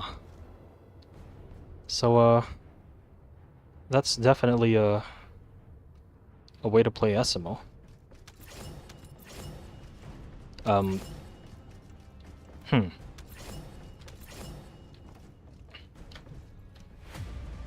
I kind of want to try that in Gluttony, but maybe not until I've got Esiemo fully maxed out. But that seems promising. That seems really promising. 30%, no, 40% cooldown decrease. So I don't even... 40. So I only need 50. Don't need this. Oh wait, hold on. Let me go back to Albion. For anybody who just got here, you can rewind the video player back by a few minutes, and you'll see me chunking Executioner for a lot of damage with Esiemo. I was not expecting that.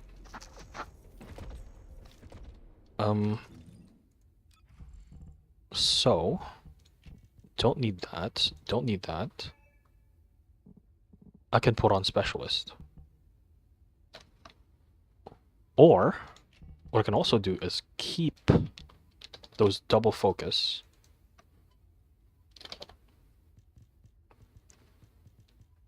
I can keep the double focus.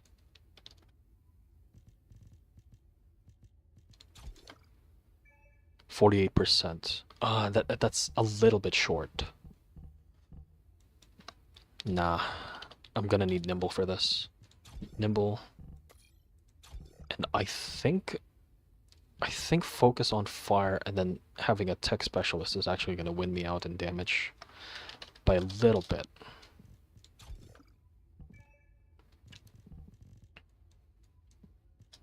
Should be by a little bit.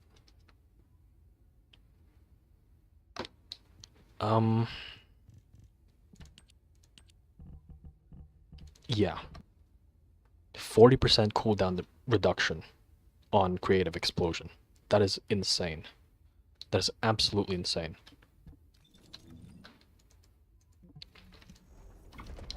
We're gonna go back to the laboratory here.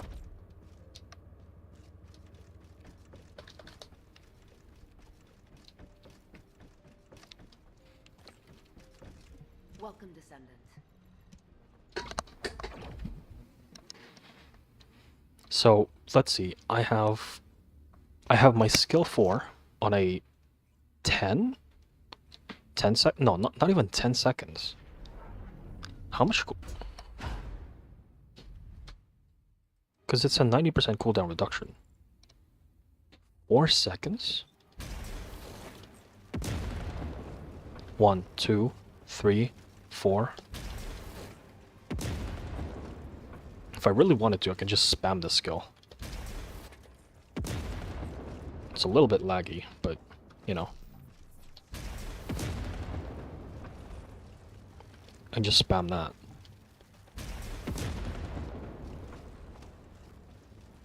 That's, Wait. I could just be a bunny.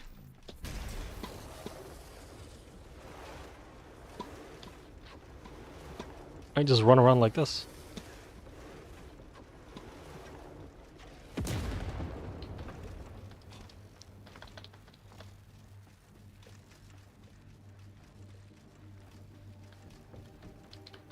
Interesting. So anyway, right, I wanted to test which one would deal more damage. 275.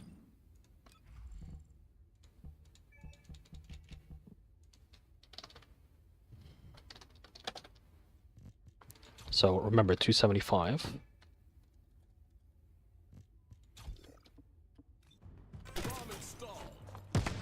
277. This actually does more damage.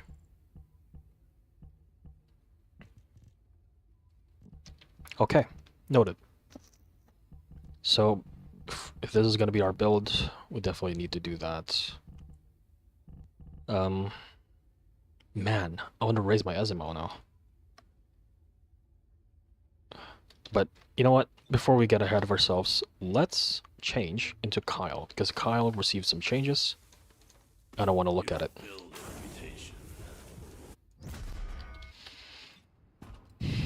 Okay, our dearest Kyle. So, what changed? This one.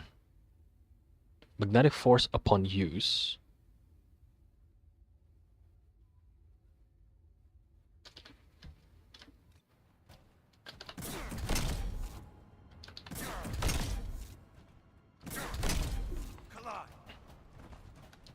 Interesting.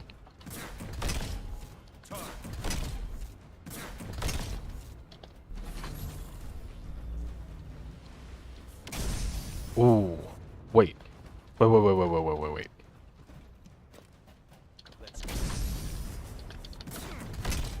Oh, it's not a big deal.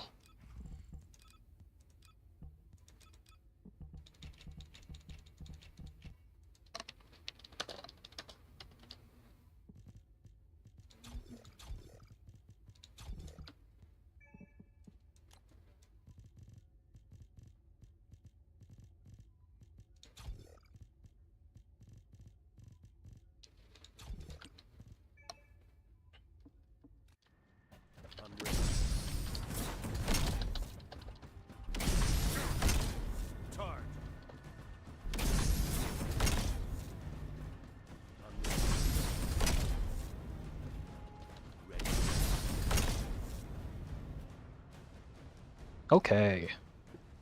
New shield and damage. New shield mod for damage. Right. I should look at that over here. Descendant. Shield. This one, right? When attacking an enemy with a skill, consumes all your shields to deal additional damage based on the amount of damage dealt. The additional damage starts at a base of 8.5. It increases up to 4%.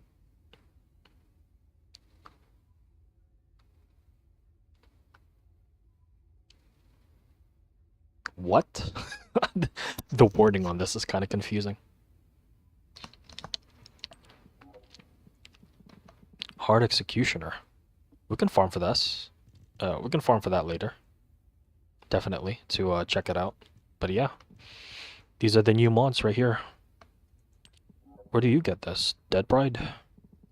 Okay, we have some bosses to fight. Yeah. We're definitely gonna check that out later. I just wanted to see Kyle. Oh shit, why did I do that? Hold on.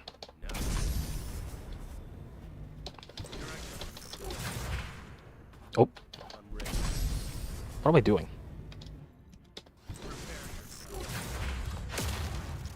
Okay, so. You burn your shield. Like this, and you gain magnetic force. However, you can also regain your shield. Oh my god! Oh my god! Wait. Shield recovery 30%. Oh my fucking god. Does Haley have new transmods yet? Yes, she does, but I'm still checking out Kyle. We can quickly look at it right here.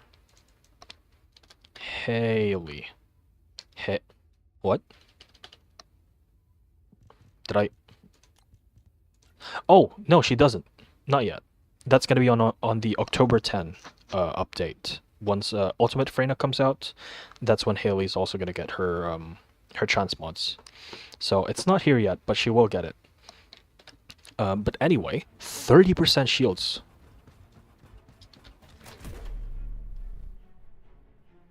So I'm burning this, right? Burning.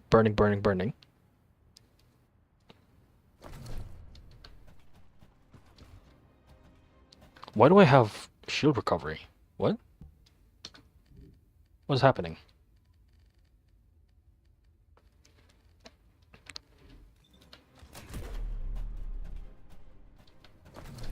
Let me do this real quick. Shields.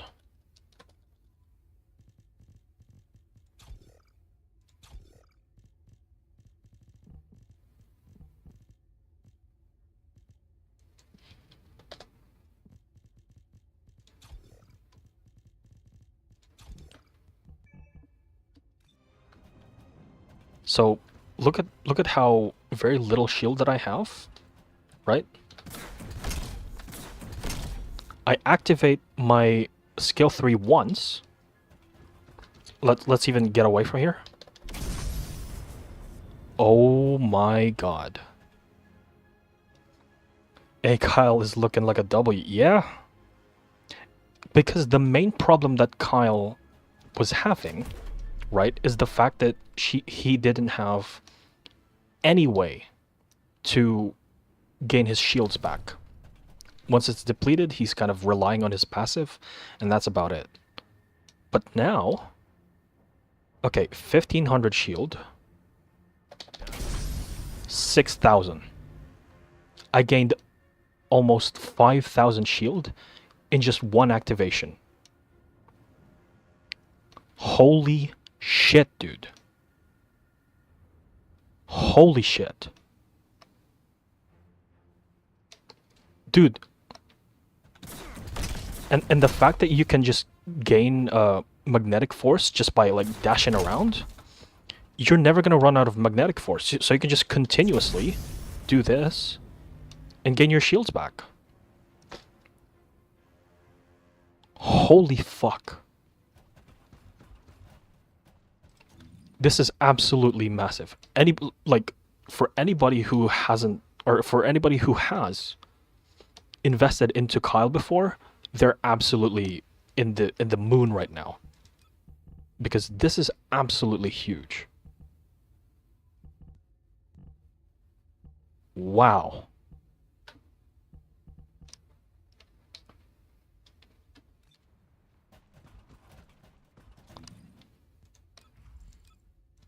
Switch like this. So, no shields. Let's say, like, I have 1500. Boom. 6.6. So it went from 1.5k shield to 6.6.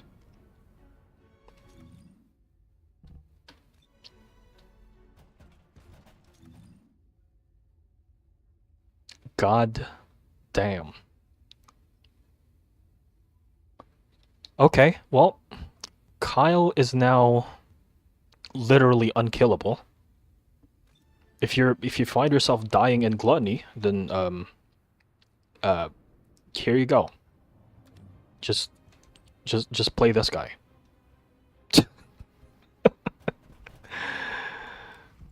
I'm gonna have to theory craft again. So overwhelming shield.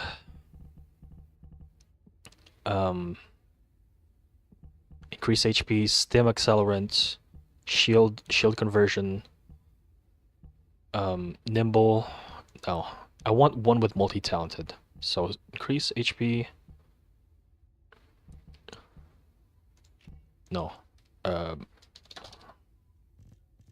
shield conversion. Not maximize conversion. Cooldown, focus on non-attribute.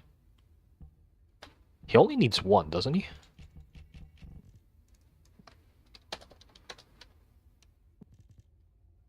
So, that.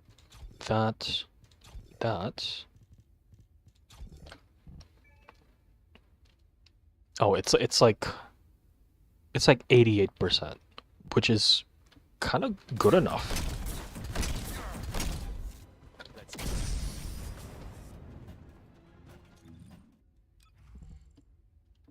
Wait.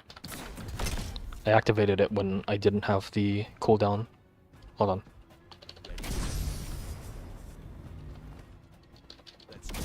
There you go. Now we can loop it. However, if you're running out of magnetic,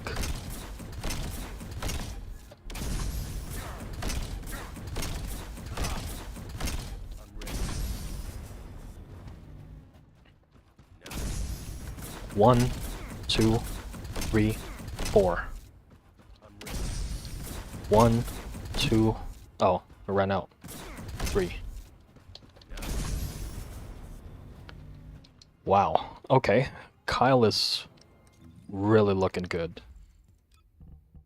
Damn. So this is all you need for cooldown. It's like 88%, which is good enough. So now you can just put overwhelming right here.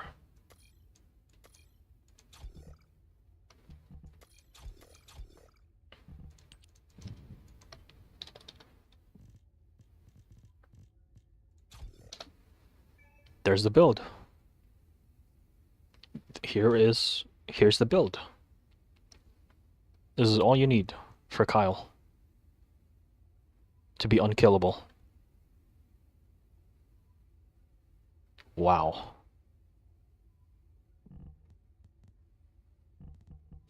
So let me rearrange this in a way that makes sense and doesn't make my eyes bleed. Let's see, do that. Shield, expansion here. Yeah, this looks right. This looks alright. Now, superconductive bombing. Drop bombs. This is apparently...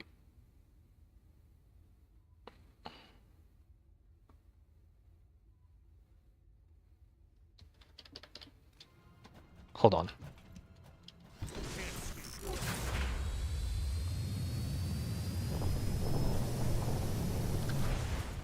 What? That's bugged. That's absolutely bugged. Magnetic force cost per bomb. 1080. What? What? That doesn't make sense. Yeah, that's bugged. They're gonna have to fix that. I bet we're gonna get a hotfix for that. I'm not gonna worry about it too much. This one. This one's interesting. 780. This is useless. It's a percentage amount as well on the magnetic force.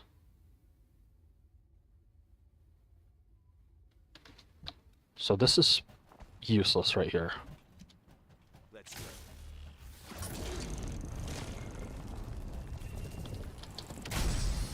The animation is also really long. Like, it has such a long wind-up time. 9.5 seconds. It's more like 3 seconds, right? You can't really spam it because of the really long wind-up. So, still trash. As I've mentioned earlier, it's still garbage. Diamagnetic. This one's probably going to be... So, remember how unkillable you are with just this setup? If you want to be even more unkillable, well, you can use this.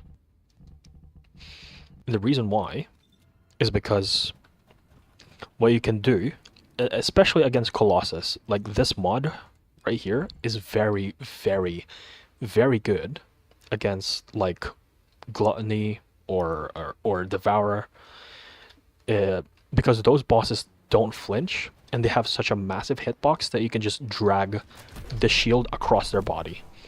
And doing that gives you a ton of magnetic force.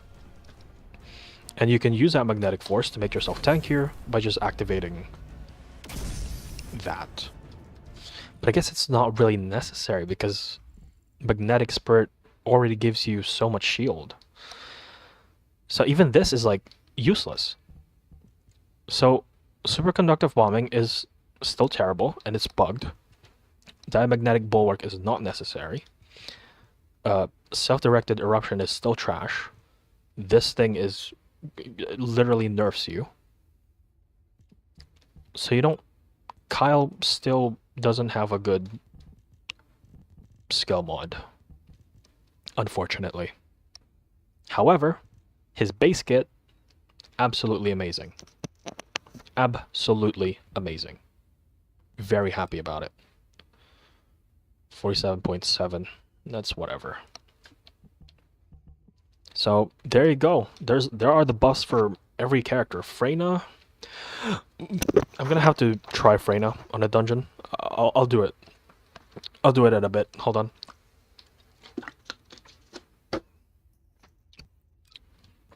Probably gonna try Freyna in like I don't know, Magister Lab or something. What is like a dungeon that has a ton of enemies? I'm trying to think.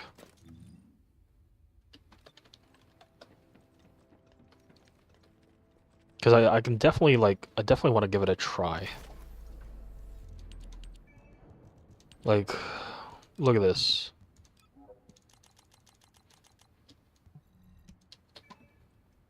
Oops.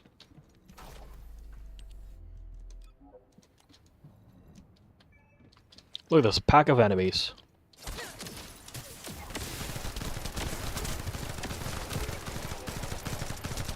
Reload. That's not even it. That's not even it. Hold on. I don't even have contagion on. Embarrassing. There we go. Asylum has quite a lot. Oh right, the end room, right. Of the Asylum. So here's Contagion equipped.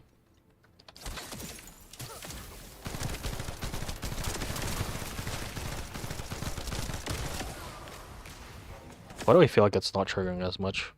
Do I have... Oh, that's why. Whoops. Apologies. This is the build. Okay. God damn it.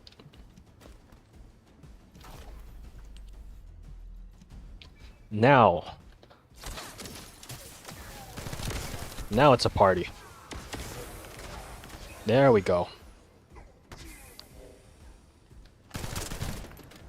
There we go.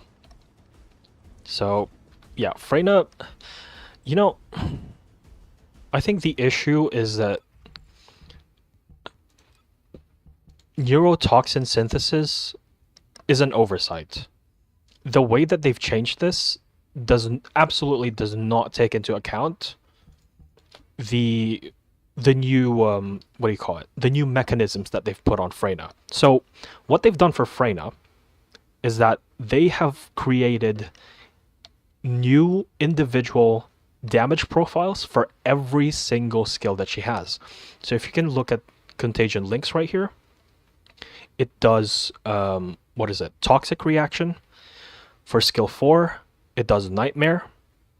For skill 3, it does Putrid. Skill 2, Despair. Skill 1, Panic. Now, presumably, what this allows you to do is to stack all of these individual debuffs, all of these individual damaging ticks on a single target, and it all overlaps. However, neurotoxin synthesis, if you equip it, it just completely eliminates those with no added benefit at all. So you can't even you don't stack them. Like it's literally a nerf. And I think it's an oversight, and the way that they're going to have to properly buff this is by having Room Zero Trauma just directly apply whatever, you know, whatever corresponding damage profiles that they have. So, yeah, this is currently in this state. I feel like they kind of messed up, but they'll figure it out. They'll figure it out. It's fine. They need to change Fallen Hope as well to Toxic, not Poison. Toxic, not Poison. I'm trying to wrap my head around what you just said to me. Poisoned enemy. Well, no, because actually the Fallen Hope doing poison damage would actually be a benefit to Freyna, because none of Freyna's skills, as far as I know, yeah, not a single one of Freyna's skills applies poison. So what that means is that it's not gonna, like, before, right, Freyna used to deal poison damage, and the Fallen Hope used to deal poison damage. What happens is, if you deal poison damage with the Fallen Hope, which scales off of itself and not skill power, which means Fallen Hope would have a lower damage over time. If you apply poison with the Fallen Hope and you try to apply poison with Freyna's skill, it completely doesn't do it, because poison is already applied by the Fallen Hope. So it cannot have the same damage profile at the same time. So now that all of Freyna's skills do not have poison, they're all different things, then poison can stack on top of it. And so Fallen Hope being poison actually works for Freyna. All they have to do is buff Fallen Hope because it's garbage. But yeah, Fallen Hope is probably going to be her best weapon because it's going to be another damage tick on top of all of this already. So yeah. What else? Oh, by the way, for anybody who just got here, they've made it so you can set your default movement to sprint. So if you look right here on the under gameplay and then control method, default movement method, you can set this to sprint and then go to your keyboard and mouse. And for example, if you have your sprint and shift, you can just completely remove that and you'll never have to toggle sprint ever again. So if you're just watching this and you just figure you're just hearing this, absolutely go do that right now, because it's just so nice not having to toggle sprint again. It's so nice. Go drink some water.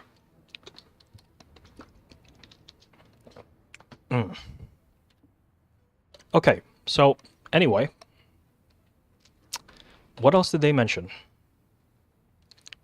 You know, I kind of want to take a look at the bunny cave because they changed something about it. I'm not gonna do it. I'm just gonna take a look at it. We're in private right now. Can I go here? Let's go take a look at it.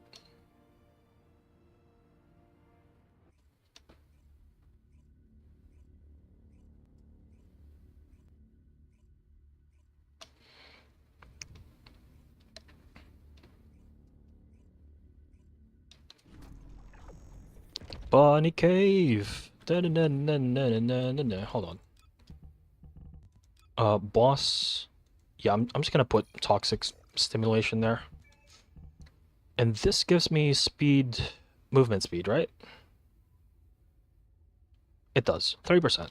So let's activate that. Burn. Gone. Oh my god. It just completely evaporated them.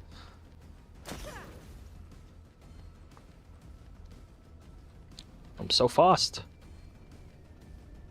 Look at that. Oh my god. It's a whole new area.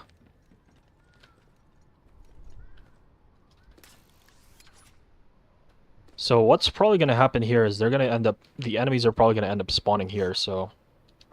We're probably going to put like 2 snipers like over here. And they're going to be hiding. Enemies are probably not going to be spawning all the way back there. If I had to guess. I mean, we can try right now with Bunny. Just real quick.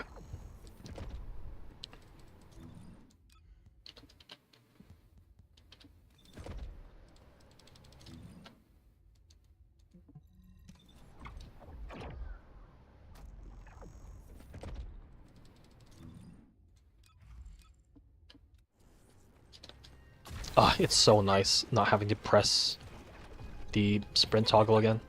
It is so nice.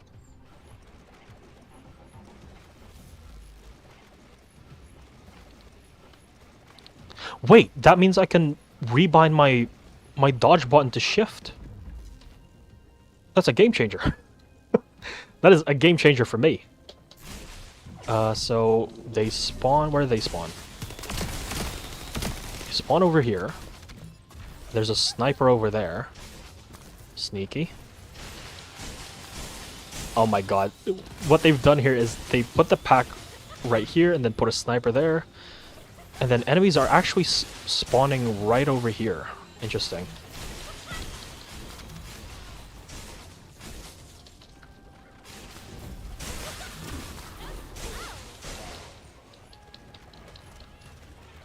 Enemies spawning back here.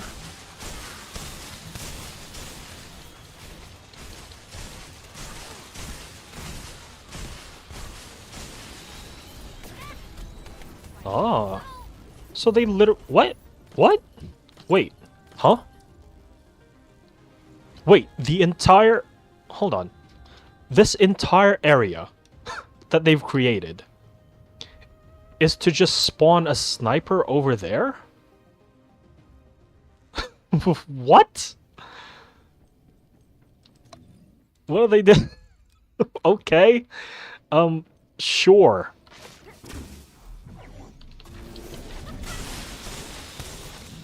Oops.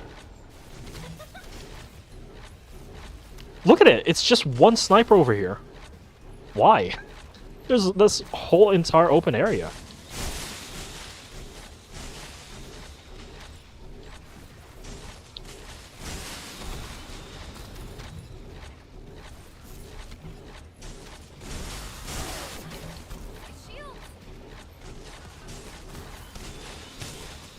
Like, at least spawn the enemies right in the middle over there. Like, what?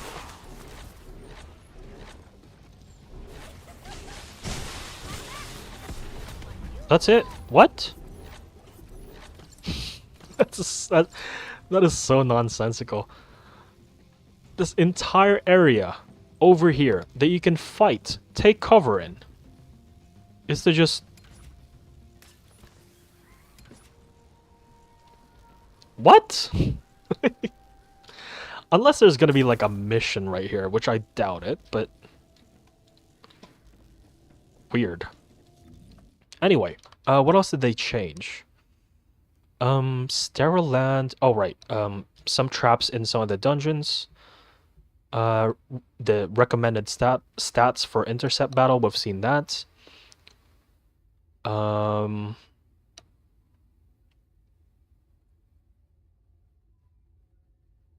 trying to look through the things.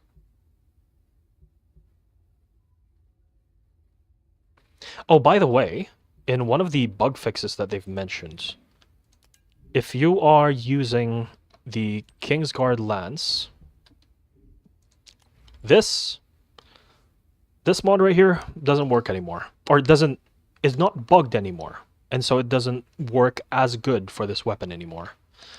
So you can no longer do like the 100% crit rate bug on it, which is unfortunate, but it is what it is. It is bugged, or it was bugged. You content creators need to show these types of detailed infractions to Next, and immediately they need to understand how stupid their decision making is. I'm not a content creator. I literally just stream every, what, once in a blue moon? Like, when was my last stream? Like 2 weeks ago? Anyway, but yes, I think Moxie is like partnered with Nexon. I don't know. He's probably like, his chat is probably gonna point these things to him, and he's gonna relay that to Nexon. So don't worry about it. You know, Nexon seems to be like, the developers for this game seem to be really in tune with like community sentiment. Like all the stuff about reactors and the outposts and stuff like that, all the frustrations that we've had, except for, you know, monetization, because they can't really do much about that. But for like the gameplay stuff that we take a lot of issues with, they seem to be in tune with it. So don't worry about it. We're gonna get hotfixes for that stuff. But yeah, laser traps go up and down slower. Laser traps, oh, for the dungeons, I would assume. Yeah, I mean, I've never really had that much issue with the dungeon traps, but yes. Well, now that I've seen pretty much everything that this update, this hotfix had in store, I am probably gonna do nothing but level Esiemo for the next however long this stream is gonna go, because I really have not much else to do in this game, except level Descendants and craft catalysts, at the very least until Ultimate Freyna comes out. Oh, I can farm. What is it? What's his face? Executioner for this. I'll go in public. I'll do public games. Sure.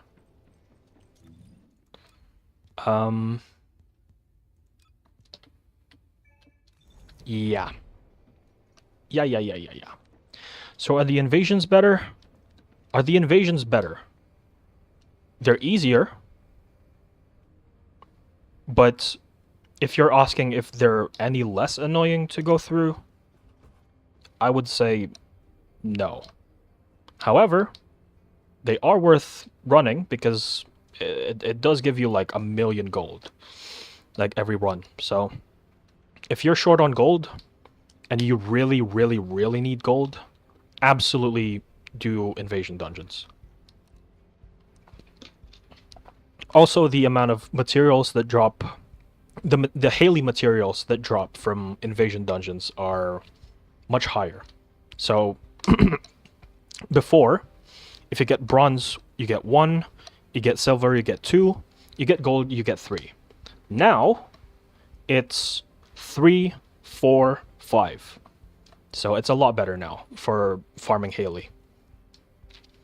You can run with a team now. I'm actually going to go and check. What is this? White Knight Gulch, Mystery's End. Mystery's End. What is this one? This one is Immortality, right? This one is Forgottens. Forgottens. Yeah, you can run public now. Look. Start public operation. You know what? Let's do it. Let's try. Oh, wait, hold on. Let me make sure that I have the right build right here. Main, Contagion. If I'm gonna do that, I'm gonna do double range. Expansion, maximum range. We're good.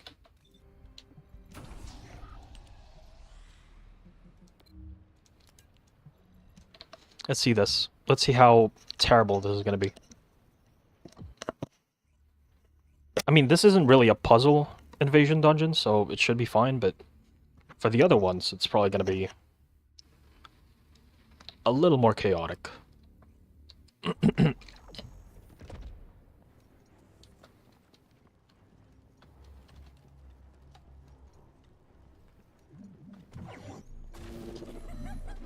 Oh, I lagged. This is a phase separation rail, which uses immersion energy. It has a large output, which requires processing of tens of billions of units of data per second. Oh. According to the scan results, the structure that appears to be a computing device I have input delay. all this artificial brains. I think it's because of All that data. Continue to insert all this artificial brains into the computing device, Descendant.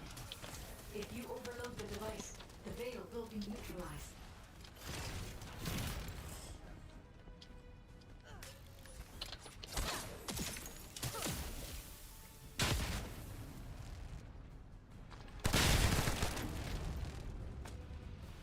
it does get damaged.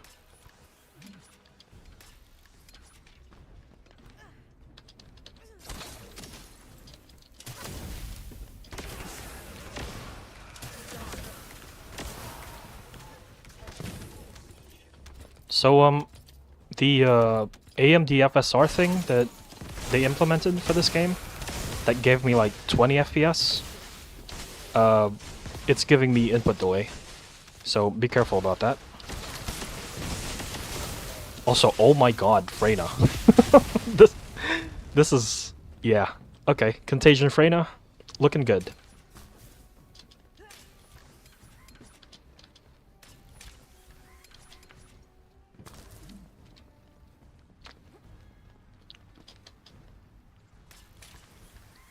Oh my god, I'm lagging. Oh! Did anybody see that? Oh my god, I'm lagging so bad.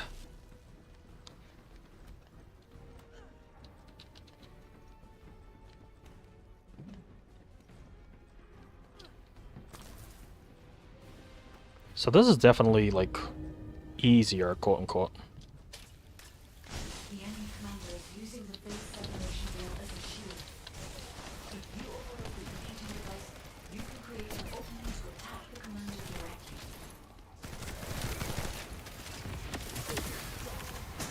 This is, yeah, Freyna feels awesome to play. Holy shit.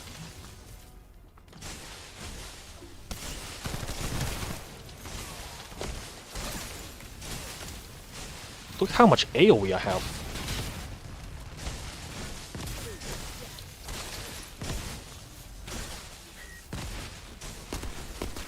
Oh god, I'm lagging so bad. And I'm doing no damage.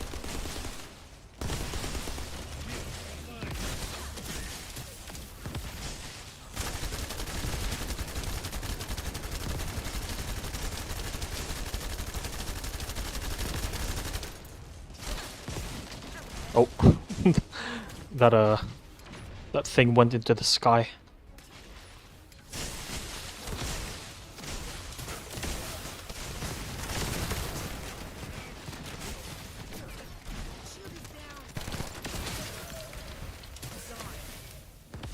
Where's the... Oh, it's right there. Yeah, I'm getting a lot of lag, man. From the... I'm guessing from the... What do you call it? AMD FSR. The frame generation. Also, you guys are chatting in the chat and I can't see it because I'm too focused. I'll reply to you guys in a second.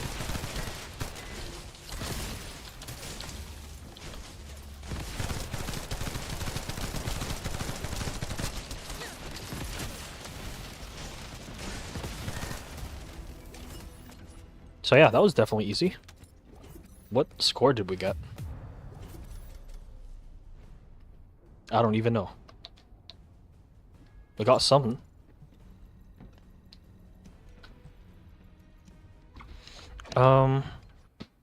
Told you, lol, her 4 hits like a truck as well. Yeah, I mean, I don't think they changed much from it. I don't think. So it should hit just as hard as before. So what do they mean by no more reactor farming?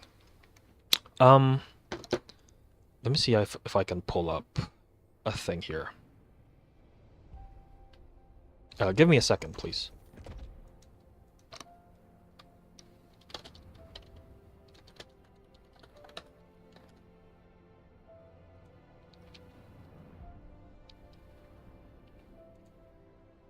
Can I pull this up? Jamie, pull that up. What is this? Window capture? There you go. So, right. No, not this one. Not this one. It's gonna be in the October 10 update is where. I mean, we're still gonna be farming reactors, but the way that it works is explained right here. So, we also want to address the issue of reactor farming. To reduce the inconvenience of having to farm a new ultimate reactor every time you switch to a new weapon, we're introducing the reactor implant system. This system will allow you to implant weapon optimization condition. So weapon optimization condition is like requiring a specific weapon, right? Put 3 weapons. Yeah, there you go. What's your name? Leo P? Loopy? I'm just gonna call you Loopy. Loopy has explained it. You can put like up to 3 weapons into a single ultimate reactor. So, yeah. I mean, your farm is gonna be lessened. Like, assuming that you found a reactor with like the perfect substats, you can then put like 3 weapons on that, and yeah, it's. Is it Lee? Lee P. Lee. I'm just gonna call you Lee then. Yeah, I mean, you're still gonna have to farm for like specific weapons to put into your reactor, but I guess the only thing that you're gonna have to like hyper focus on are the substats. That's it. That's a W. I think so too. And actually, this is probably not gonna come on October 10th. Like Ultimate Freyna, her exclusive modules, Haley modules, Deathstalker. This is gonna be, and high difficulty infiltration, the 400%. This is what's gonna be coming on October 10. This, the rest of the like from here downwards is like the future. So this is what they want to implement after, after October 10, the October 10 update. So just to be clear, on October 10, this change is not coming. Like all of these right here is not going to be like immediately there. But it's something to look forward to, because this game has a lot of potential, and kind of removing the friction between farming and the fun of just playing the game, like as much as they can remove that, that would be awesome. That's dumb and backwards, I know, but it is what it is, man. Like, what are you gonna do? It's a farming game, right? Like, for the most part, this game is all about farming. It's all about farming weapons, blueprints, descendants. It is what it is. That's all we signed up for. I'm like 800 hours deep into this game. I'm not gonna complain too much. So anyway, remove this. And I guess I'm just gonna run that back. I'm gonna remove this though. Where is it? Just gonna cap it at 60. It's fine.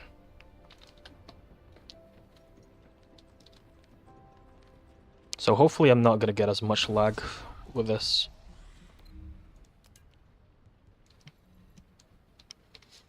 Let's try it again.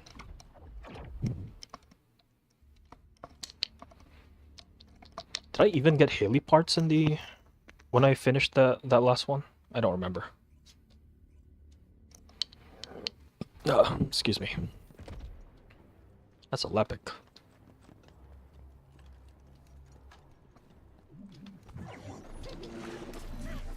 Descendant. This is a phase separation veil, which uses inversion energy. It has a large output, which requires processing of tens of billions of units of data per second. According to the scan results, the structure that appears to be a computing device is Groovoooo's artificial brains. This is how they are processing all that data. Continue to insert Vulgus artificial brains into the computing device, Descendant.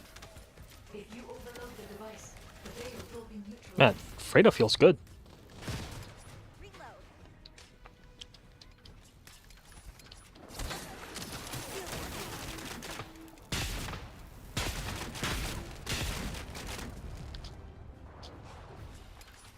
Oops. Almost fucked that up.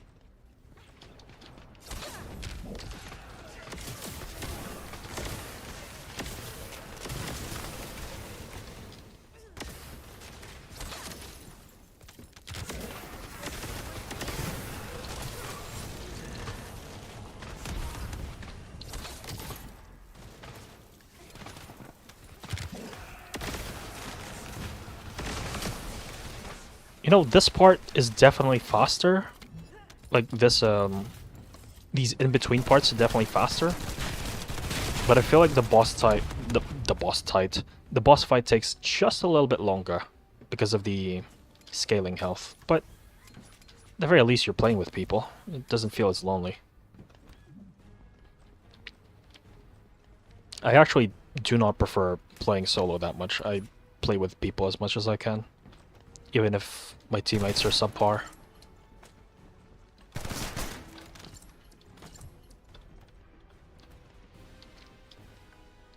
Oh, there's a timer on the right side of the screen. I didn't see that last time. 2 minutes, 8 seconds. The enemy commander is using the phase separation veil as a shield. If you overload the computing device, you can create an opening to attack the commander directly. Look at these enemies just exploding. Oops.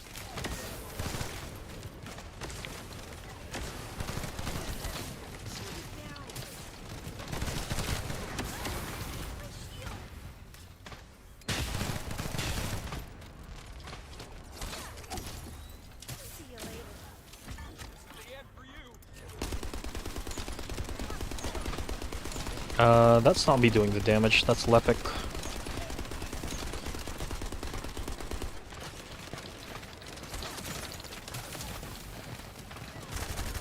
Oh.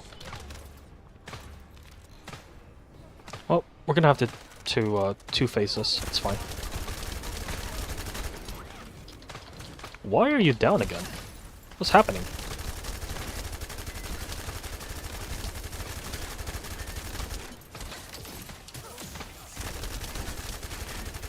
Never realized those stacked.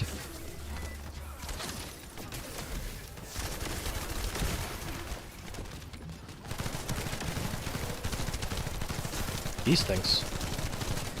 Really hard to kill as well. I have no ammo. I have no MP.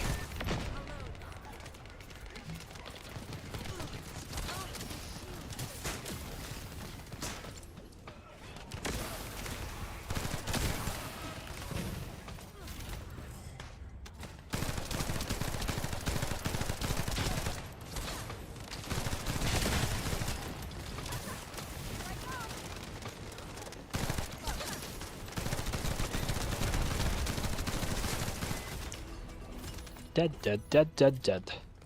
So, you can see here, Dazia King. You can see 5 heli parts if you get gold. Either solo or with groups. So, that's definitely much easier. We're gonna see with the other maybe with the other puzzly invasion parts, we'll see how it is with teammates, but for the Legion of Immortals, where you just have to kill enemies and gather materials, it's easy. It's very straightforward.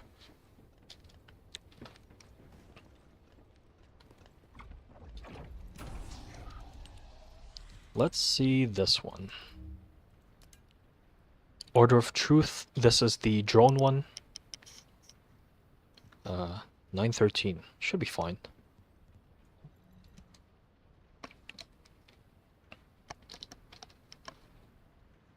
Let's play with people.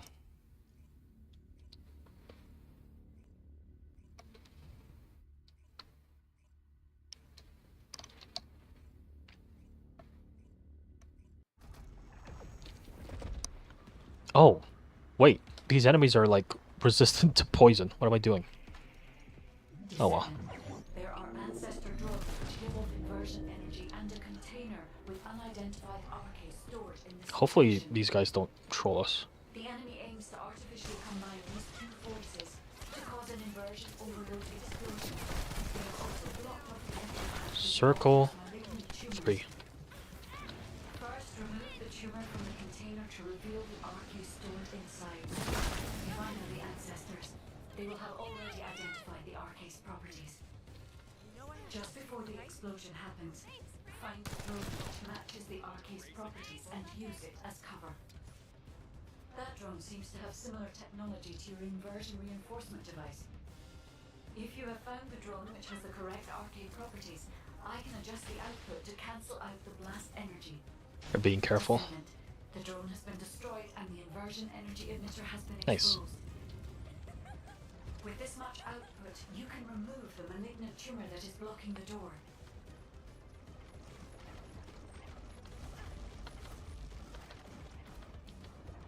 I can kind of spam roll to catch up to the bunny.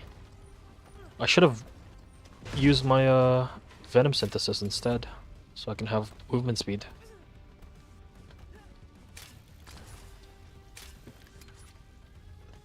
Dang it.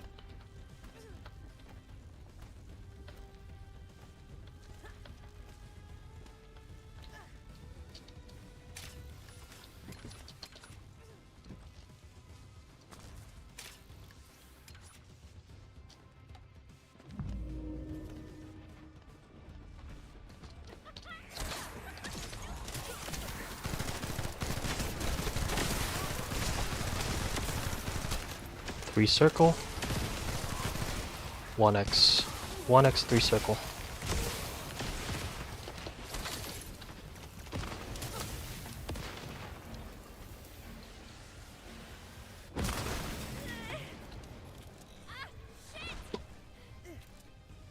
Where's the other one?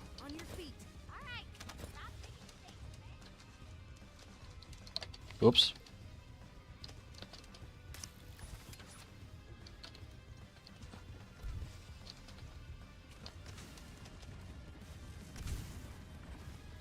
Hopefully they get teleported.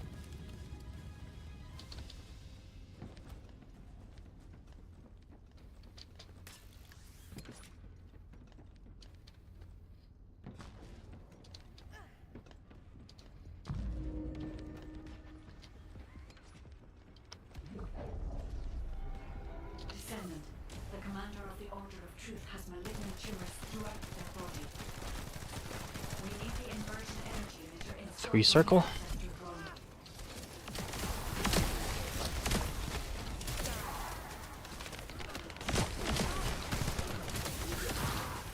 3 circle, 1 triangle. 3 circle, 1 triangle. 3 circle, 1 triangle. 3 circle, 1 triangle.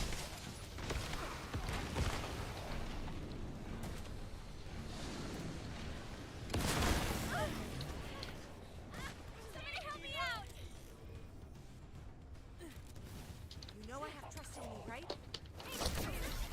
Shield is down. Just do it like you always have. Get up.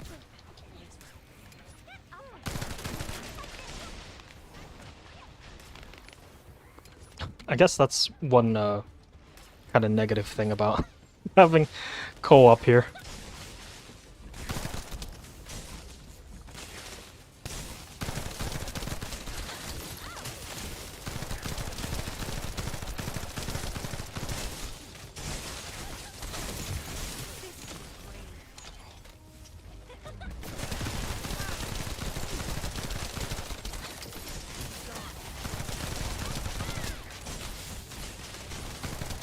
At least they have aggro on me. Even though it's resistant to poison. Oh, damn it. 3 square, 2 circle. 3 square, 2 circle.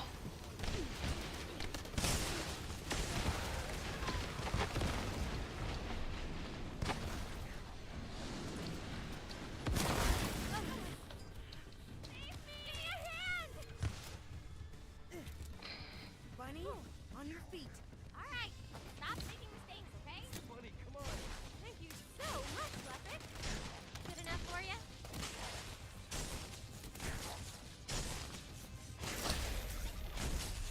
I mean, this definitely takes a lot longer.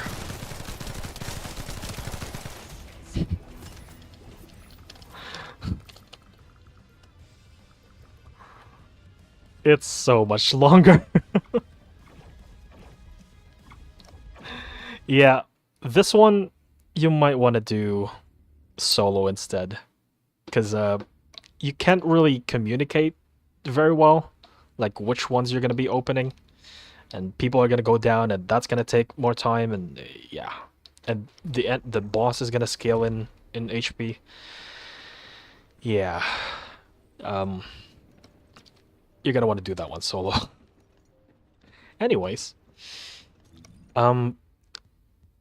So, you know, the whole discovery thing with what's in the patch, or what's in this hotfix, Do as I say. it's pretty much over. From now on, I'm going to be doing Esiemo runs because I want to raise him. And this is going to be kind of boring to watch. For anybody who's not going to be sticking around for that, thank you for tuning in. Been doing it alone. Same. I've never really had any issues post nerf.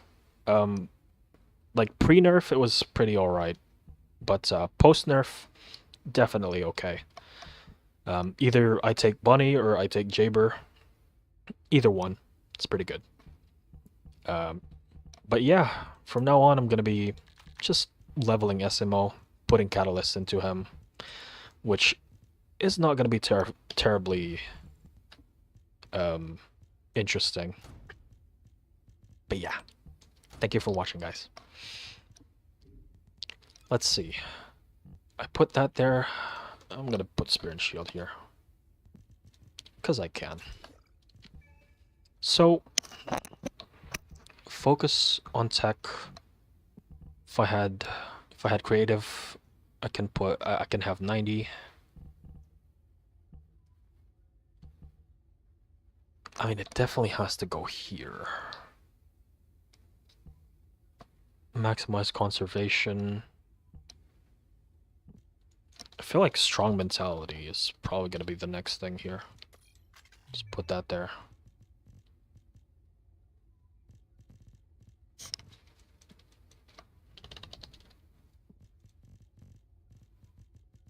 Or like selective recovery? Maybe?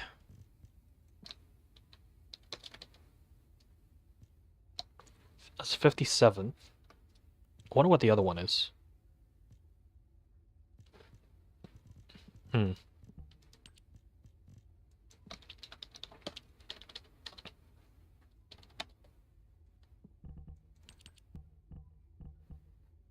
Put catalyst here, here, and here. Here, here. So that's gonna be 6 plus 5 is 11. Should be enough for this, actually. I mean, if I'm gonna be using strong mentality, which is gonna be 10 anyway, I can probably just catalyze this once, and then I'm gonna be done. Anyway, I'm gonna use up the stuff that I have here, because I've been piling them up, just waiting to use them. Oh, right. Speaking of, remove that, because it doesn't work anymore. Now what do I use? Crit rate.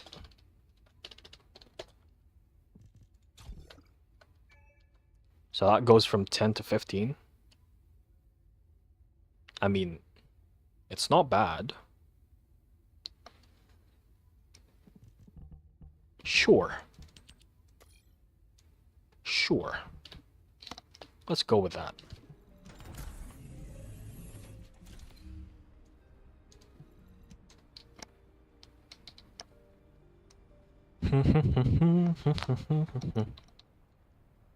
But you know what? I'm gonna copy my BGM from my starting screen. Hold on. Hold on a second. And I'm gonna copy it here so I can have some music. I'm gonna put that down like very low. Let me listen to it. How does it sound?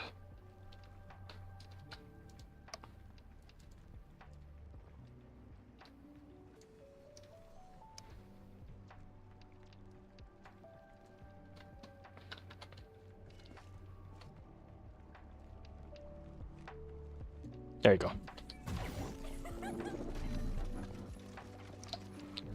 Descendant, number 17 here. I'll be assisting you on this operation. Good luck. Enemy structure operation.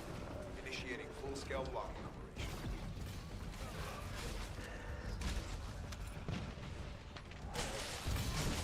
We have a Jaber. So, I also have my own Jaber. He's fully built. I like him a lot, especially with turret engineering. And ever since the Kingsguard lance got buffed, you could literally put a gun above Jaber inside of a Descendant tier list. So Jaber would be like D tier, and then you can put the Kingsguard lance by itself at like B tier. So I've been thinking about like how can they buff Jaber without going too crazy. And I mean, a lot of the issues that I have with him are mainly like quality of life stuff. Like the fact that anytime you activate a skill with Jaber, you get slowed down. And it's very frustrating. So I'm thinking like, you know how in the patch notes they've allowed Esiemo to sprint while doing this? Like Esiemo can sprint now while activating skill 1. So that should be, in my opinion, they should do that for Jaber as well. Second thing I would change about Jaber.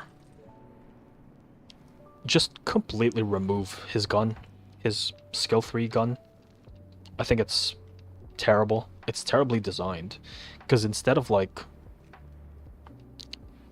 What is this guy doing?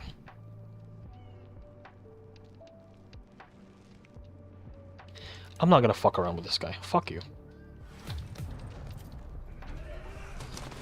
So instead of like shooting at the enemy, like you have a special gun, and instead of shooting at the enemy, you're shooting at your own turrets, which is completely ass backwards. Like, why are you shooting your own turrets to heal them? Doesn't make sense. So the first thing I would do is put turret engineering as base kit. Maybe return the multi-purpose gun as like a Transcendent module, but with a completely different function. But yeah, I'm gonna remove that from Jaber's base kit. Number 3. The third thing that I would change about Jaber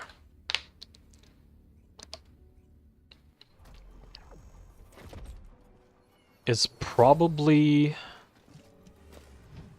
What the... Huh? Did that guy see Bunny and leave? That was weird. Hopefully this Bunny's not AFK. Please don't be AFK. Because I'm gonna leave as well. Please? Bunny? Bunny buns? Descendant, number 17 here. I'll be There's assisting Punisher you in this wreck. operation. Good luck. You AFK? Enemy structure operation. Initiating full-scale blocking operation. Okay. Bunny's alive.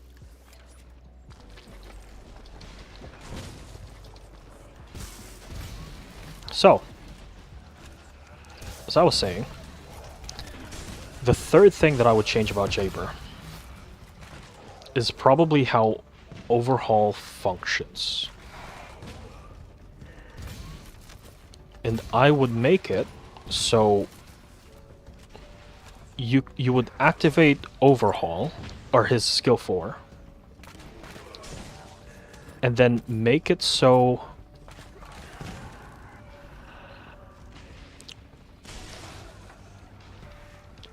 once skill 4 is active, you cannot use your skill 1, you cannot use your skill 2, you cannot use your skill 3.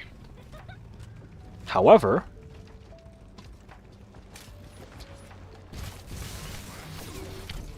anytime you shoot an enemy, anytime you hit an enemy with a firearm, it spawns the assault turret, an enhanced assault turret on top of them. Obviously on a cooldown, but yeah. And then I would make it so the medical turret just follows you around so you can heal people. Like, make the range on it bigger or something. And then you can toggle that off. You can toggle the overhaul effect off early if you don't want it anymore, but that's probably what I would do for base kit Jaber. It's not the most elegant solution to it, but I just wish there's like better ways to utilize his turrets.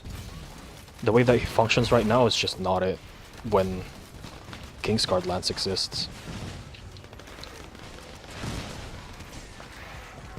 I should write that down and then like send it to Nexon or something. Not that I'm expecting them to fucking read it or anything, but you know, get the creative juices out of me.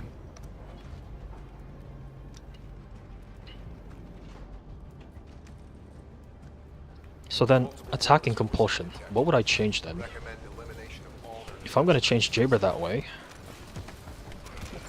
I'll just make it so you can activate your skill 1 again. So you can put down a turret while overhaul is active.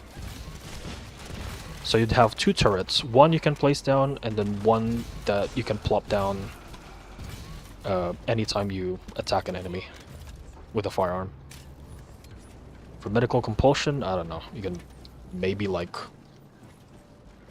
target an ally to like attach a medical turret to them or something. I don't know.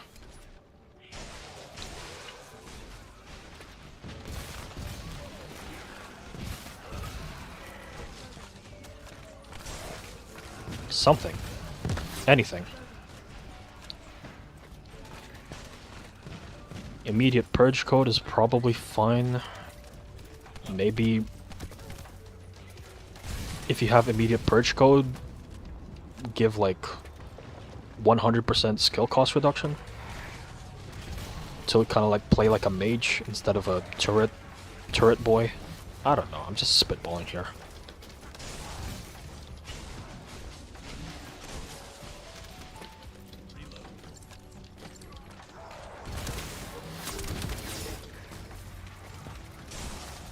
I just want Jaber to be a little bit better than a gun. Than a literal gun.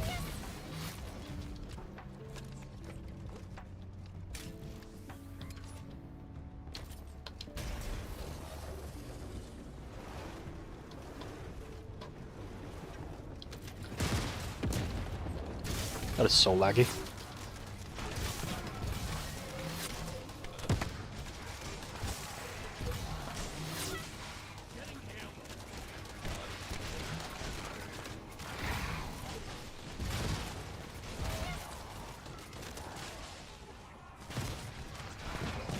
Oh, I wasn't even paying attention to my levels. Level 30.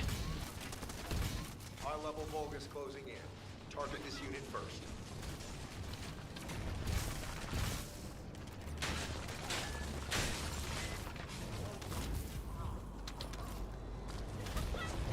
Thank God we have a bunny.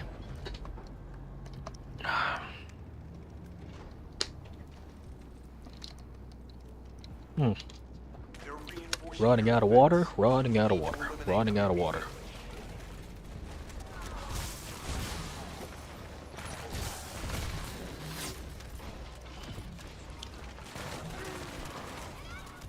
I'm still critting quite often, actually. See those orange numbers? That's still pretty... That's still pretty frequent.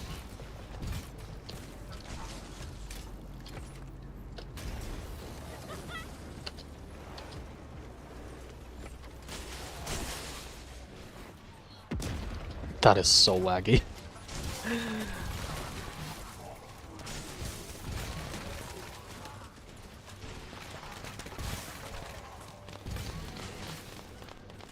you go.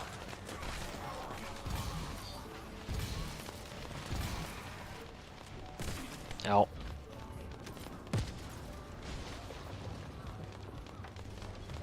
Oh.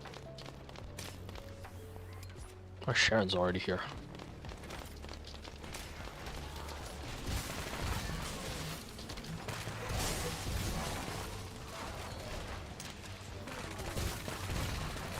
I think I need either reload speed or mag size for this.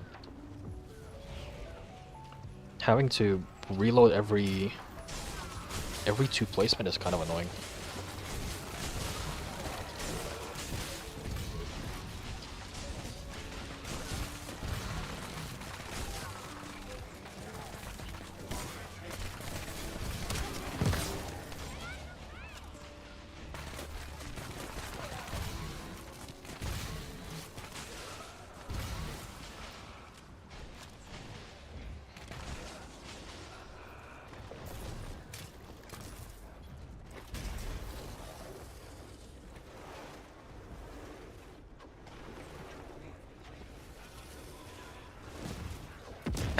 It's just belly flops. Ow.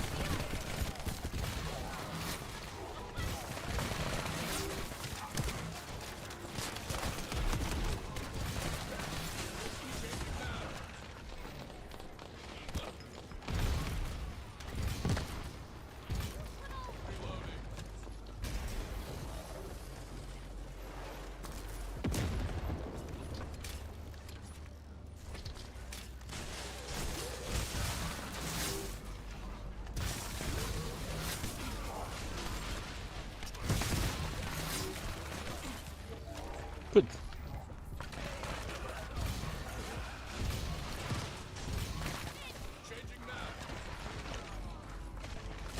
High-level Vulgus closing in. Target this unit first. I'm gonna refresh these just in case. we get spawns in the same spot. Also, bunch of gold.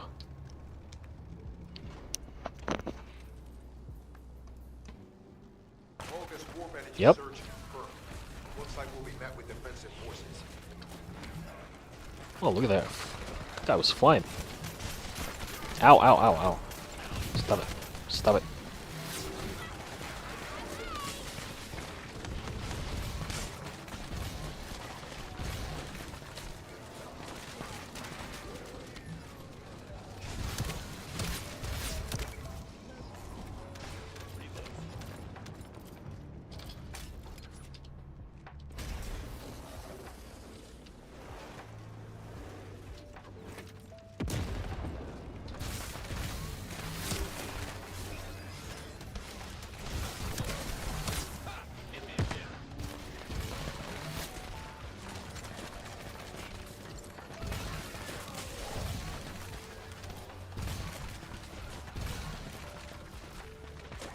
I should be hitting 40 after this. I should. I don't know if I would. Also, this guy is gone.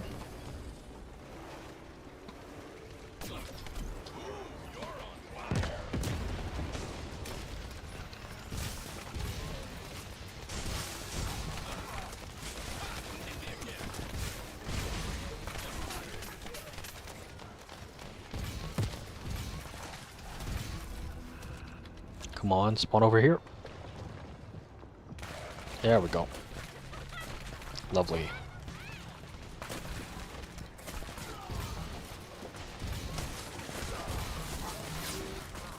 Now that I think about it, the fact that these lasers deal elemental damage as well is kind of crazy.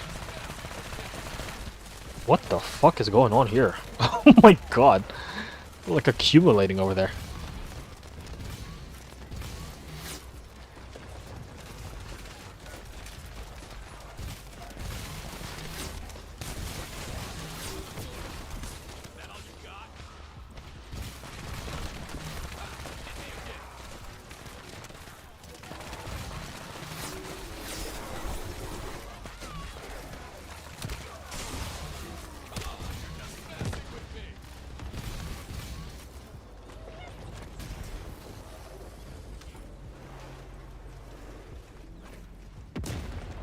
That is so laggy.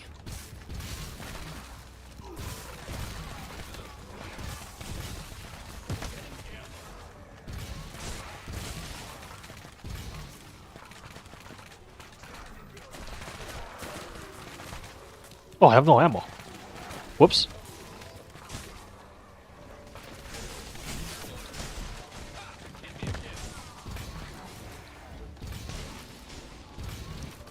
Uh, 123 mil. What might you be referring to, good sir? What dealt 123 million?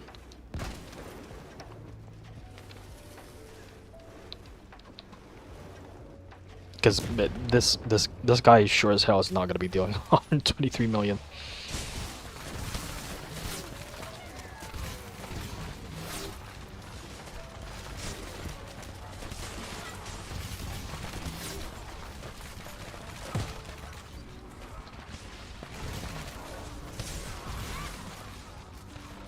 High-level Vulgus closing in.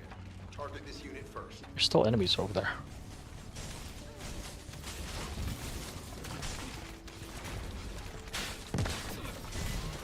Gonna refresh these just in case. Gold. Oh, 123 million gold. Yeah. How much do I have? I think I have like 90. But that's only because I've been upgrading a bunch of Transcendent modules, which... The fact that I've upgraded a ton of... Not a ton, but I've upgraded like 5 of them. I've upgraded like 5 Transcendent modules and I still have 98 million. Like, the invasions are boring, but... You know, if you can power through them, they're a really good source of gold. But if you think that you're too good to, you know, you have way more gold than you can do, or you can that you can use, then maybe skip the invasion missions.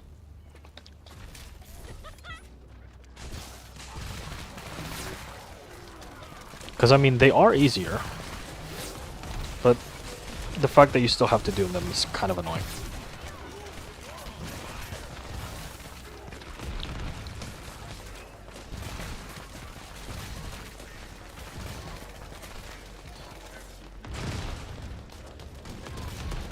Oh, we're done already. Damn. Oh my god, I love the fact that you can just do this. You don't need to wind up anymore.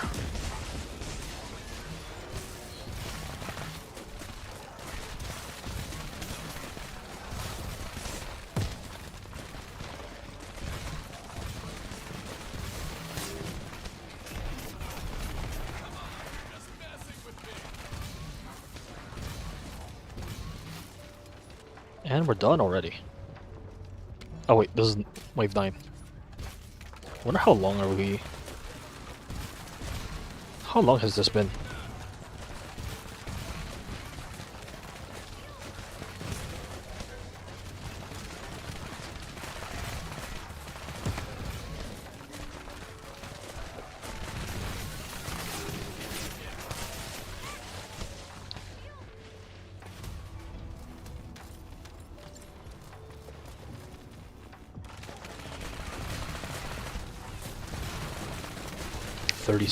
I'm level 36.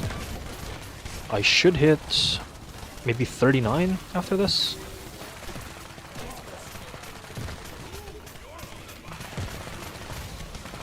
I'm getting absolutely destroyed here. I'm still surviving.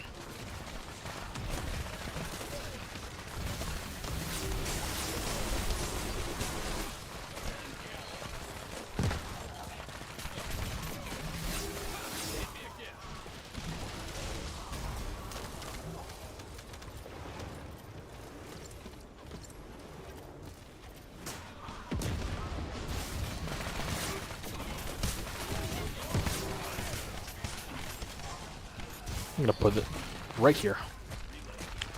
I'm gonna stack here.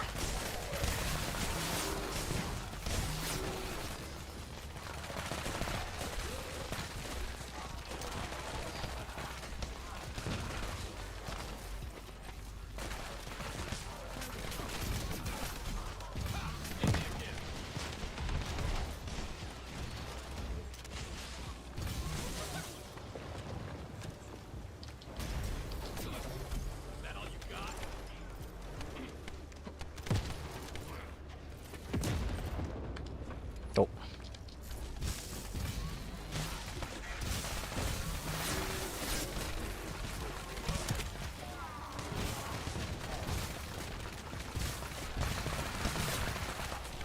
There we go.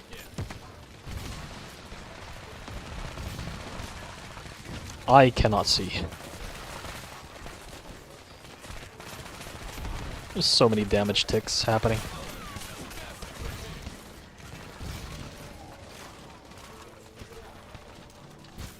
What am I hitting here? Oh, like corpses.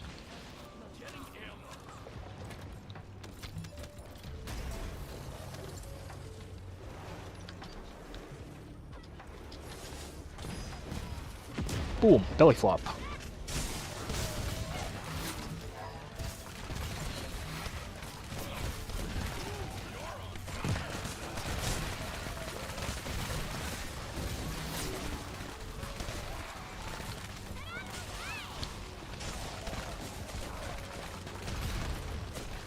So I was actually watching like a build guide for this gun. It was Moxie's, and Moxie's great, don't get me wrong. Moxie's awesome for like just looking for general builds. But he did advise against putting chill on this weapon because he thinks that it's not worth it because enemies are dying anyway, like super fast. But it's doing me well. It's serving me really well.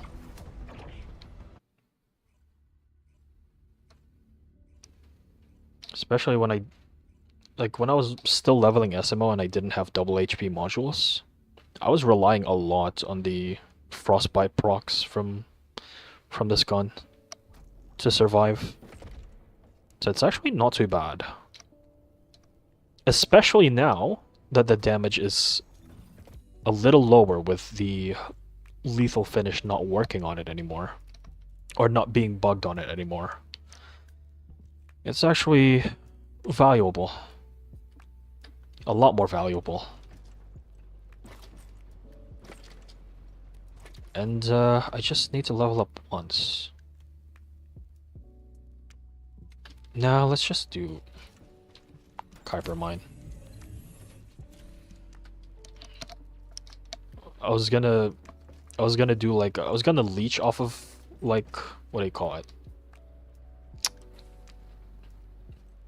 The Echo Swamp farm. Just be the reset guy on this farm right here, but I don't know. I feel like that's even more boring.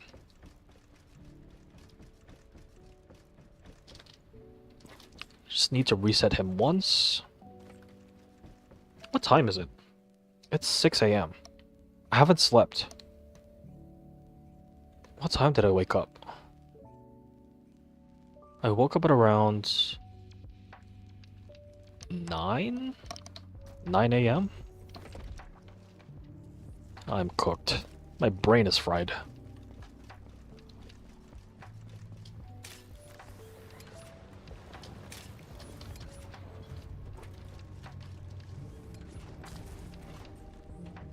You know what? Just this once, I'm actually gonna... Is it gameplay?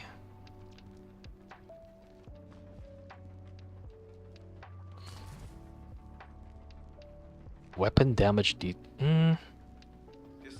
Nah, number that's 17 fine. here. I'll be assisting you on this operation.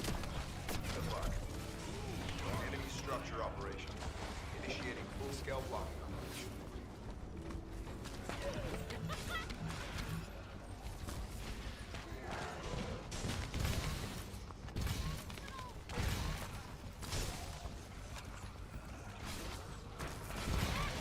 Man, they had the perfect opportunity to change Kyle's super conductive bombing to be like homing missiles. That could have been so good. Like if his bombs actually homed in on enemies, that would have been so awesome.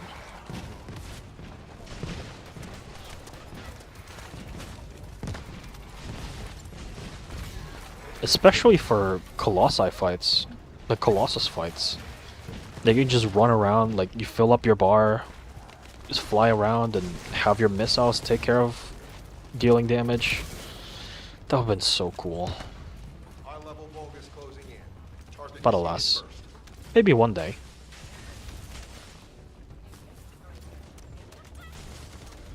How? I just realized we have 3 bunnies. Huh. I could just slack right now and not do anything, but it would be rude.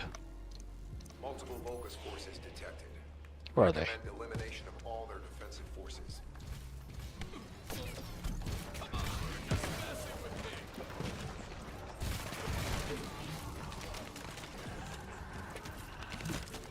I should still be getting XP from there.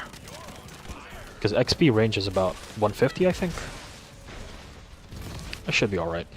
Maybe, you know what? After I've reset SMO, I'm gonna get out of here, go to the bathroom, and do some gluttony runs. How about that? Because I am getting a little bit bored already. Like, immediately.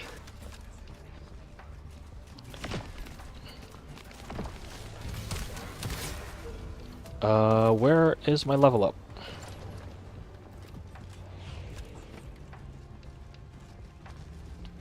Oh, fuck it.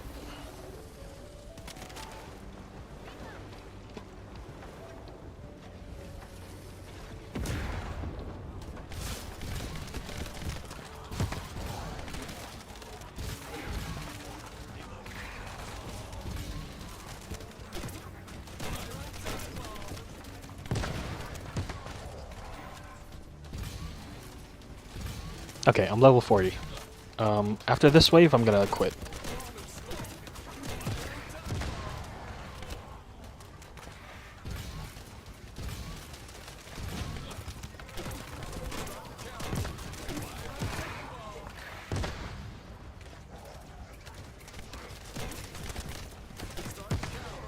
High-level Vulgus closing in. Target this unit first.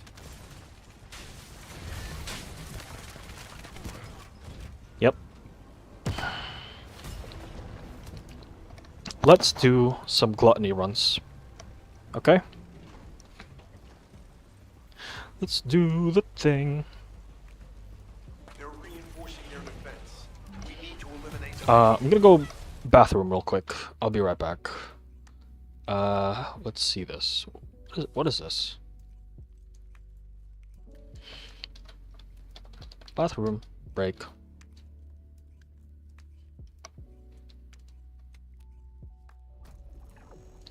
I'll be right back.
I'm back.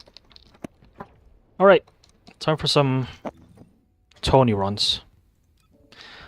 As much as I want to use... Oh, hold on. Actually. As much as I want to use Esiemo for Gluttony, Target con- I'm gonna do that once I level him back up to 40. But for now...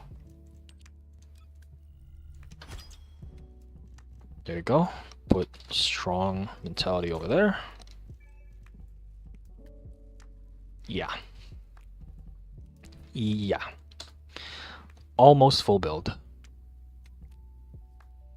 Maybe catalyze this, and then, yeah.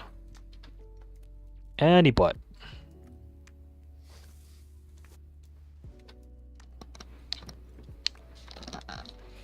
Haley. She is my good old reliable when it comes to fighting Gluttony. So, I don't even need to fight Gluttony anymore, but I feel like I'm bored, you know? I want to do something. So I'm gonna fight Gluttony. Maybe I'll fight Gluttony as Jaber. Magisters are probably humanity's real hope, don't you think?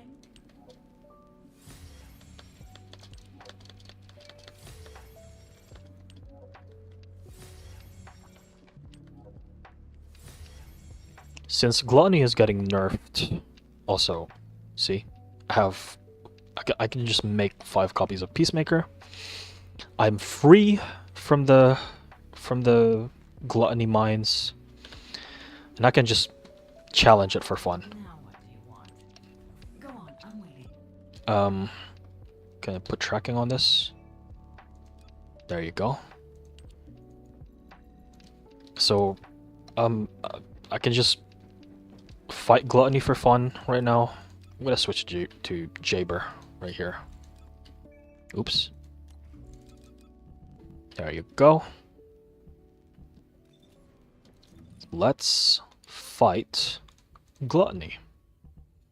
I wonder how many losses it's gonna take before we win one.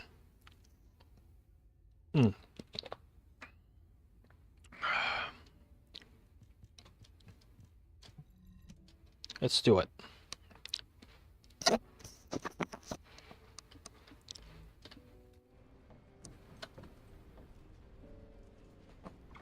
Oh, my back hurts. Oh. It's 6 a.m. Like, the usual... Oh, right, the storage is not here anymore. It's right here. How do I put it? My win rate against gluttony is much higher when I'm queuing for it at around like 3 to 5 a.m. I guess because, you know, there's only losers. Losers who play this game too much, who are, you know, like me, who are playing this game at that time. Oh! Arcade Trace. Ah! Look at that.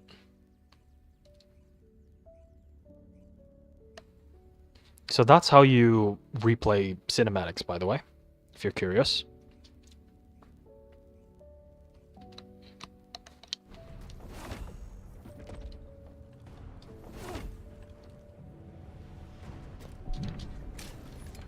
Do we have a Valby? We don't.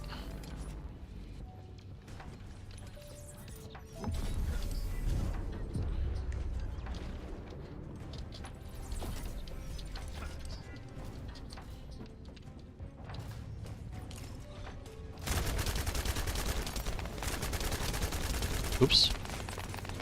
Mistake. I'm too used to playing Haley.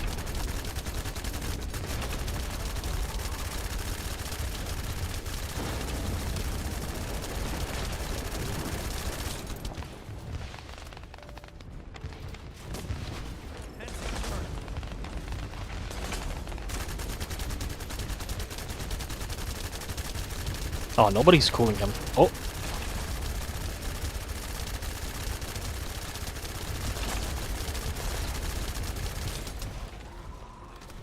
We might be in trouble because nobody's cooling him.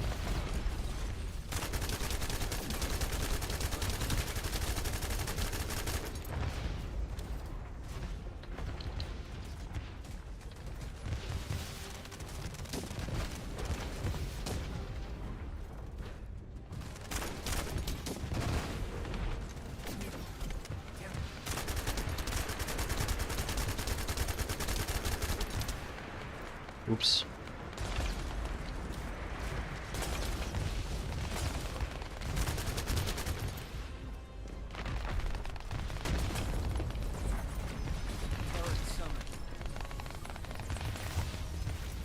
Aw.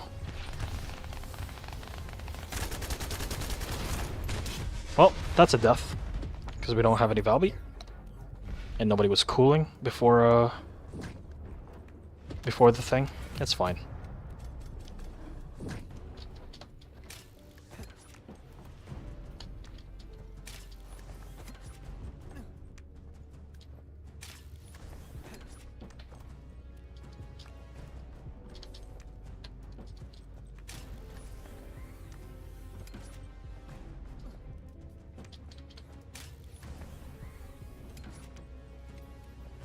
I wonder how they're gonna nerf this boss fight. This, gluttony. I mean, the only thing that I can think of is just removing the wipe mechanic. It's so stupid.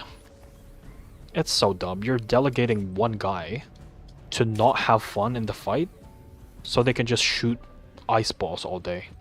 It's so dumb. I don't like it a lot. I don't like it at all. Cause like, shooting Gluttony is fun. Dodging Gluttony's attacks is fun. Shooting ice balls into him, it's not fun. So,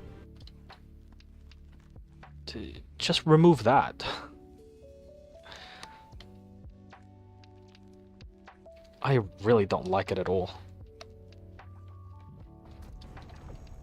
So if there's one thing that I would change about Gluttony, it's remove his wipe mechanic. That's it.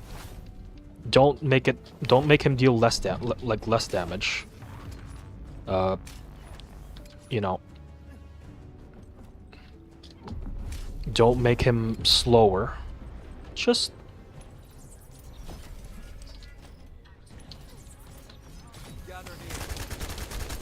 remove the wipe mechanic.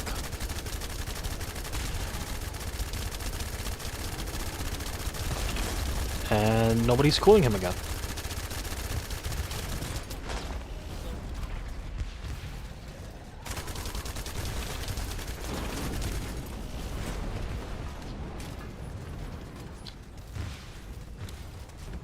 We're gonna get swiped here.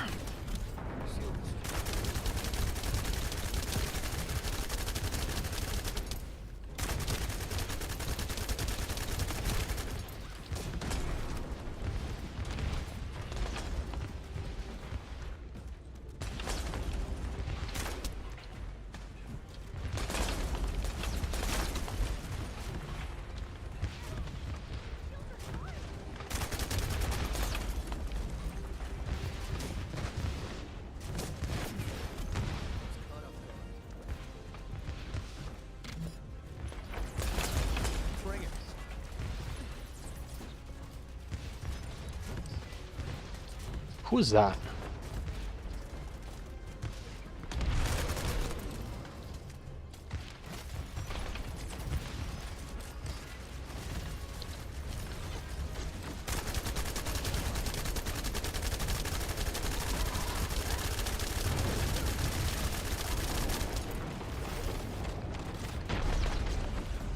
It's mine.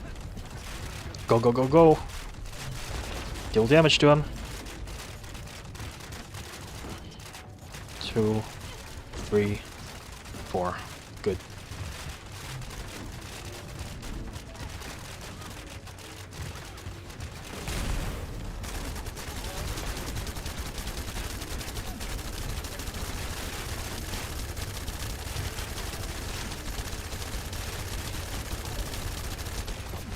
Ooh, I still got hit. Okay. I have nothing here. That was cool. I think our Glay carried there because they had the Executioner. I only did 27 mil. I'm a dead weight. Whoops.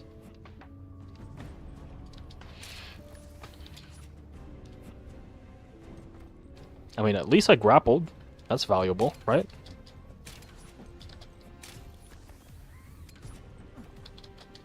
God, I really wish Jaber just...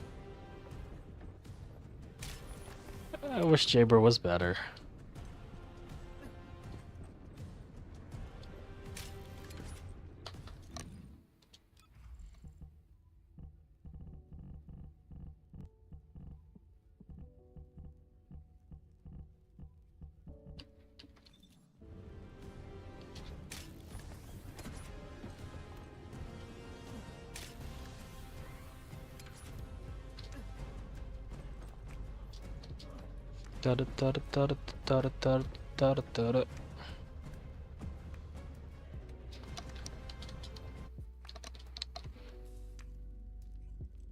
Do we have a Valby?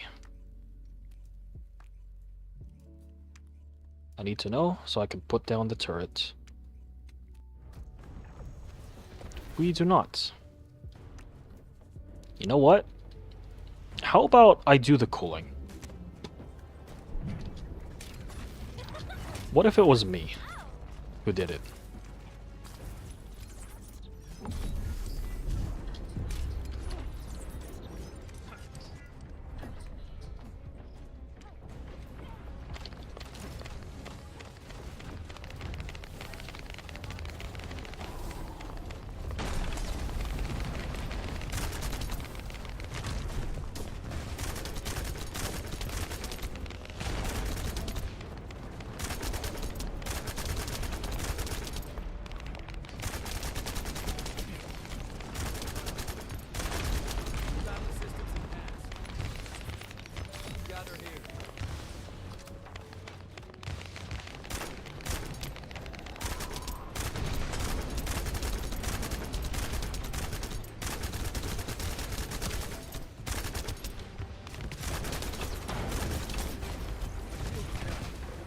I'm okay.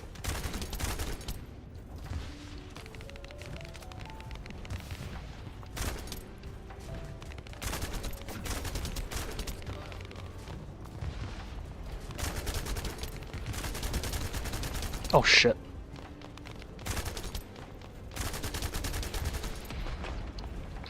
I can't like judge the depth of it.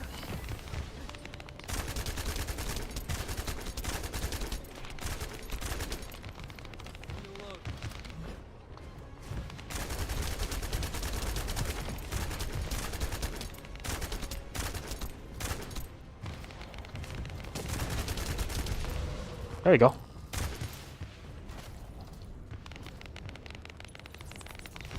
Turret summoned. Operating assault.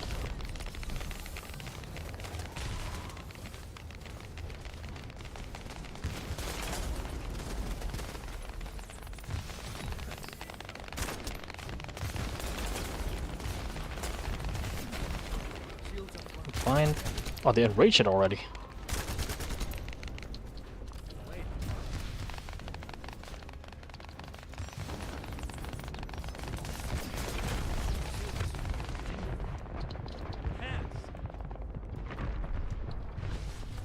I have the aggro for some reason.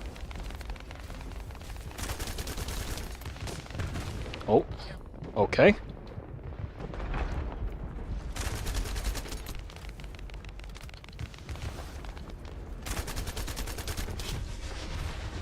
Well, what else could I have done there?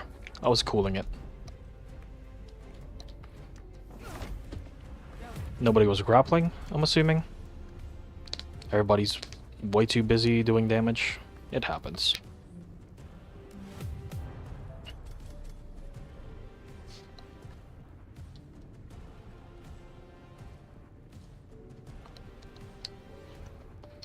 We did have 2 glaze.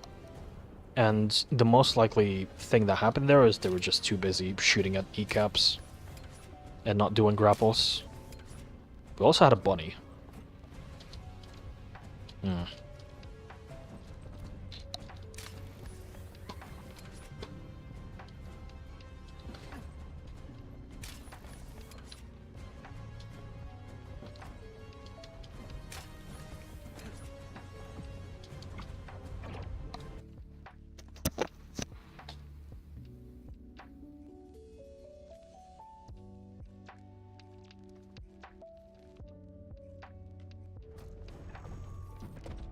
Falby?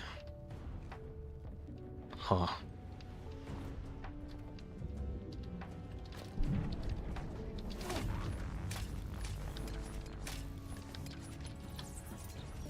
Gather here.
Are they targeting my turrets? I think they were.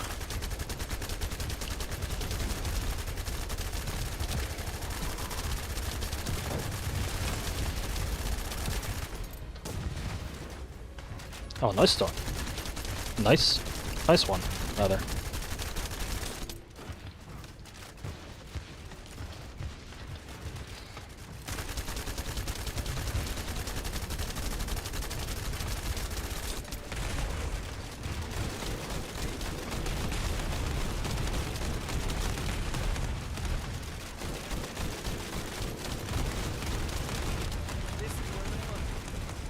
don't have any ammo. Are we doing cooling on him? He's halfway.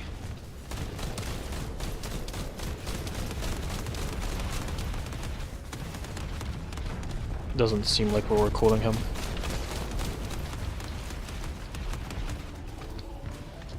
Ow. Fuck you, man.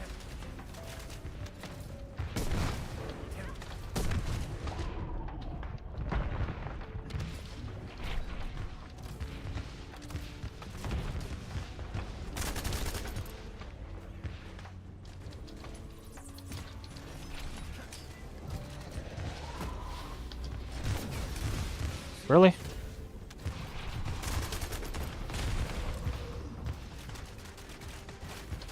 Take this.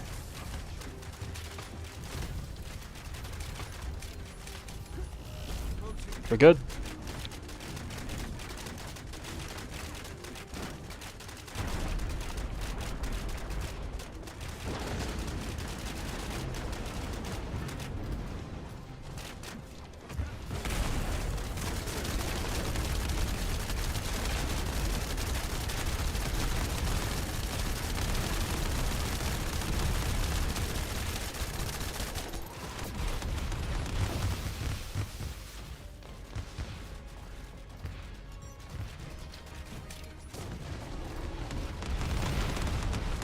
You know what? Let's just damage race him.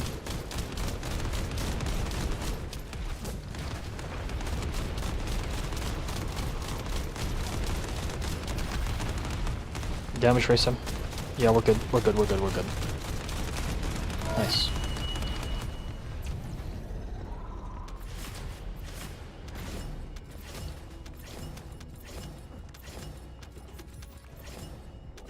Okay. How much damage did I do? Probably not a lot. 42 million? It's okay as a Jaber. It's not great. Not terrible. Because what is 40 of... 40 divided by 140? That's like what? 35%? Excuse me. 40 divided by 144? Oh, 27%. I mean, it's split amongst like 4 of us, so I guess it's okay. It's acceptable. Freyna's not gonna do shit against that. Gun Haley. Let's do Haley.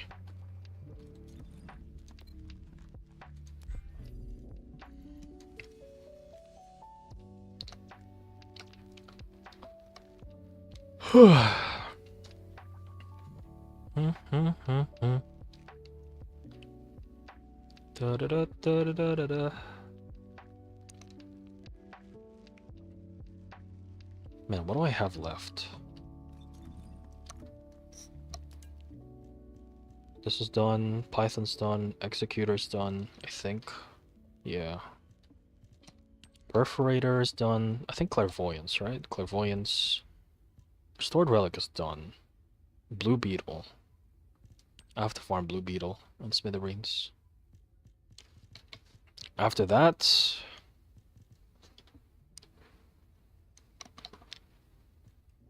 Why do I feel like Last Dagger is the hardest one to get? It's because of how boring it is.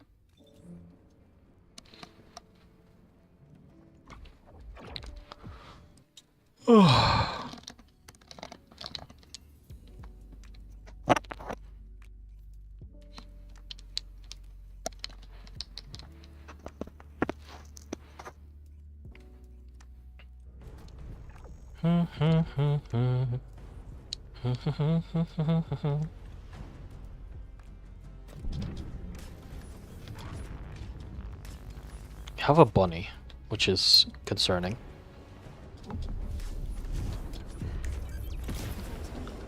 Uh-oh. Well.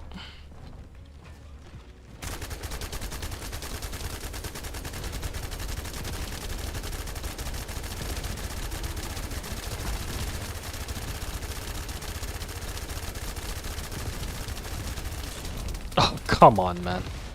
Yeah, Nope. Nope, nope, nope, nope, nope. We're done here. Nuh-uh. We have a Valby that left, a Bunny that's level 24 for some reason, and then an Esiemo who went down in one hit. I'm not dealing with that.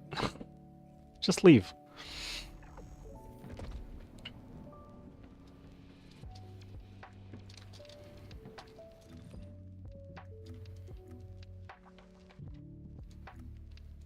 Oh right, there's new stuff here. Defeat enemies with Toxic. Defeat enemies on Swamp. Echo Swamp Battlefield. Wow. Yeah, you just use Bunny on that. Let's see. Bunny, Bunny. Bunny. Tactical Rifle. Special Ops. Scout Rifle in Invasion Operation. Scout Rifle in Invasion Operation. Okay. Chill. That's Fiesta. Oh.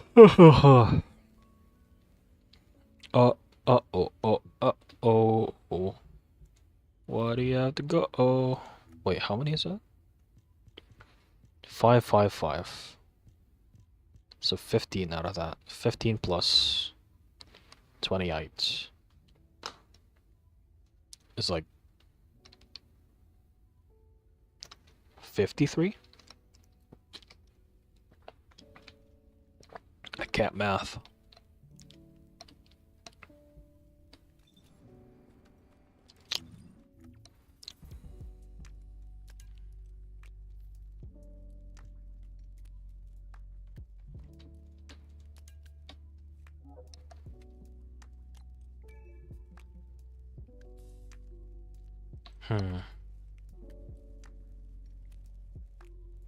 Do I want to do Vulgus outpost farming right now? I mean, there's really not much else that I can do. I mean, I guess I can open Amorphs, try to fish for energy activators, but and fight this one. Probably just gonna play Bunny in that one.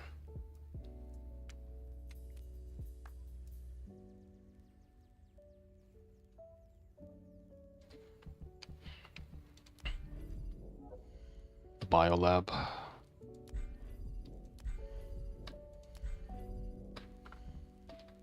I'll play Bunny on that one.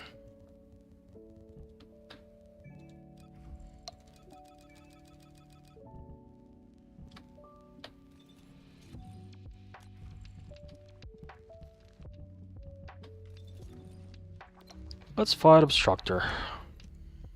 Open up a couple of Amorphs. Yeah,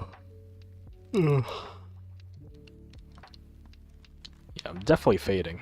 I'm starting to fade. Been awake for 22 hours? Woof.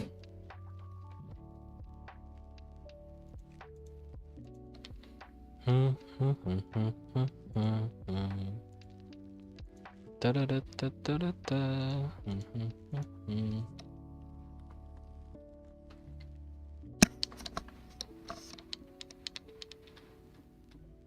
Nobody's queuing. What the hell? This guy looks like a tokusatsu villain.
Oh, that one was weak. Whoops.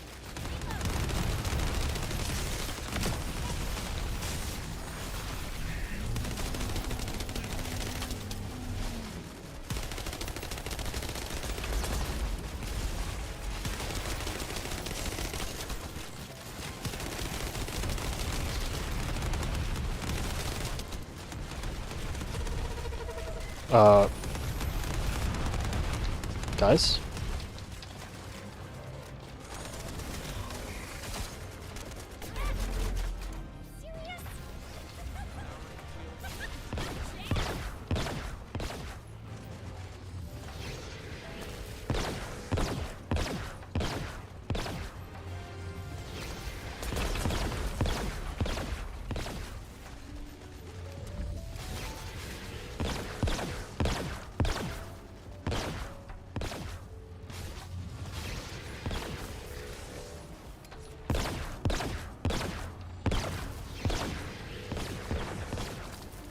Oh, there's a bunny over there already.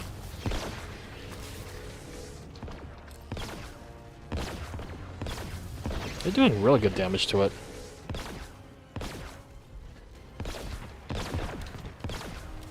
Come on.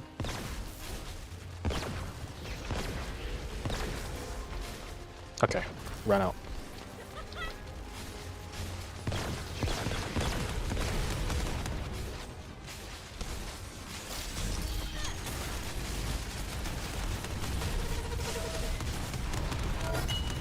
Easy.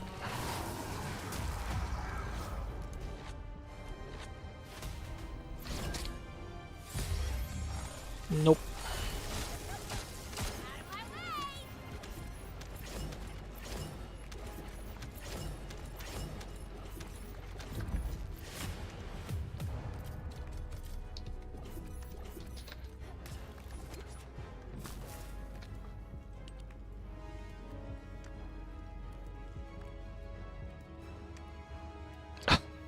That is an awesome looking armor.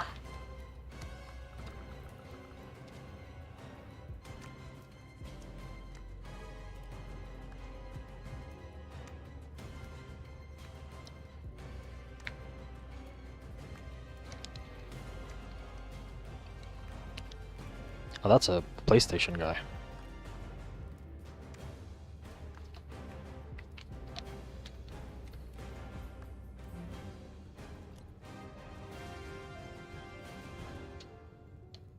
I'm just taking screenshots, don't mind me.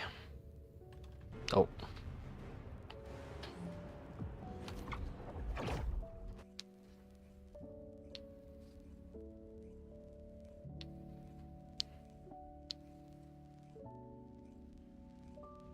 Da-da-da, da-da-da-da. Oh, we have a Haley that's gonna immediately push it to enrage.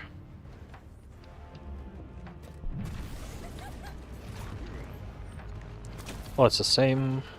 It's the same same two other guys actually.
Fine.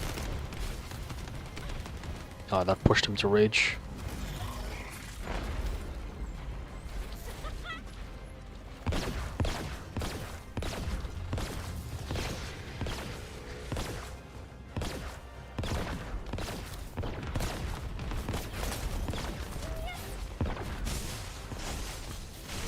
Man, get off my dick.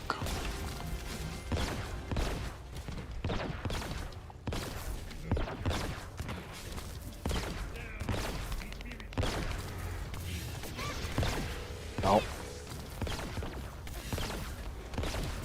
Stop it. Get off me.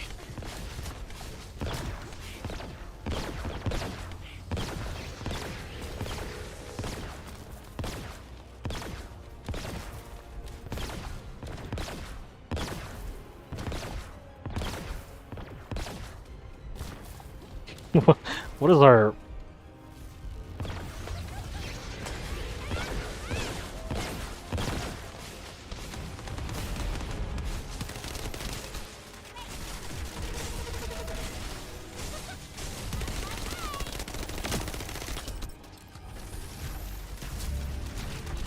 Get him.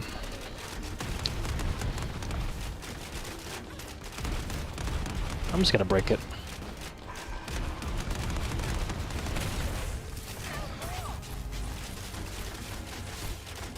Oh, come on! Piece of shit. That was my moment, man. I hate those kingfishers.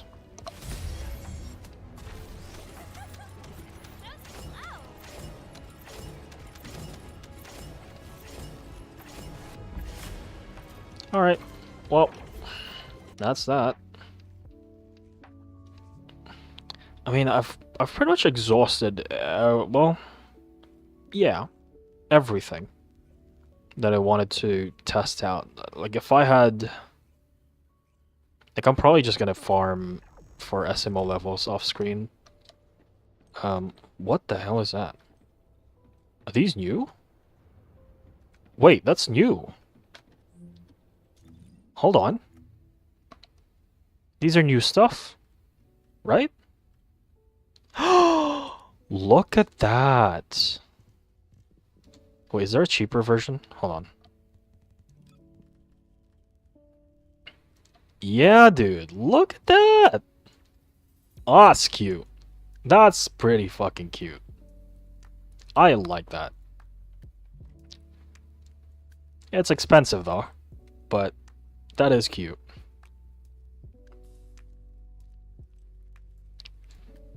Cool. What else do they have? Lepic. What the fuck? Jesus. That helmet is pretty sick. That's pretty sick. What is that? Ooh, back attachments. Oh, look at this Viesa one.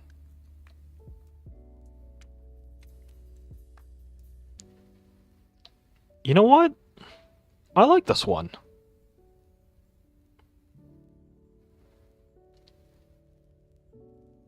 I like this one. Too bad it's premium.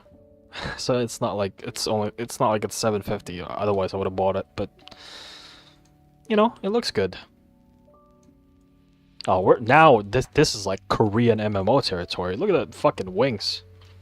Oh my god, if they add wings into this game, it's over. It is over.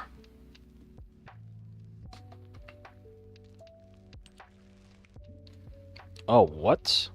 Looks like a samurai.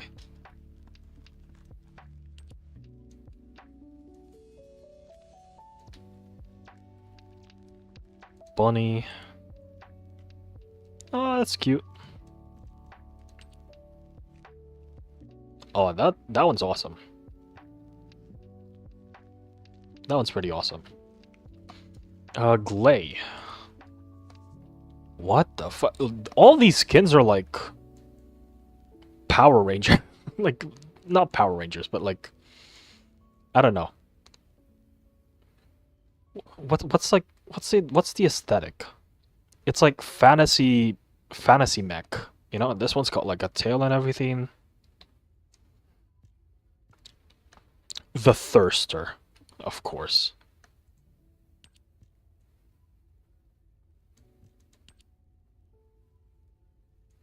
That's pretty sick.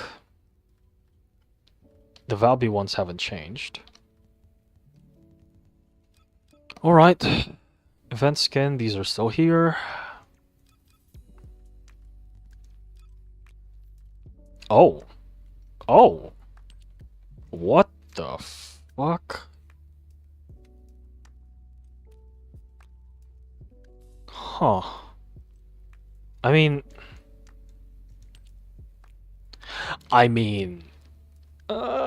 well...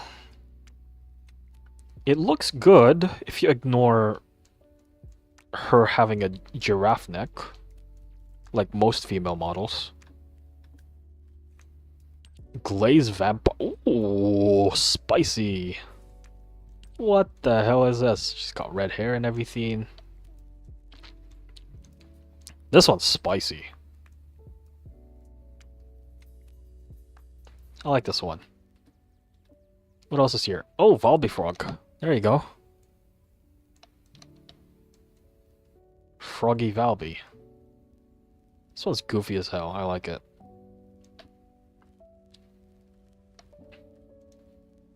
Oh, we've seen this one. Okay.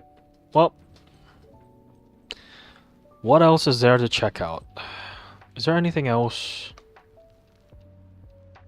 TFD, Nexon, news. See if there's anything else. I mean, the Kyle stuff, the Kyle buff is crazy. That skill 3 shield recovery is absolutely, just absolutely insane. So good. So good. I'm so glad they gave him a buff. Now, if they could do the same for Jaber, right? If they could do the same for my boy Jaber, that would be awesome. The Esiemo changes are also really nice.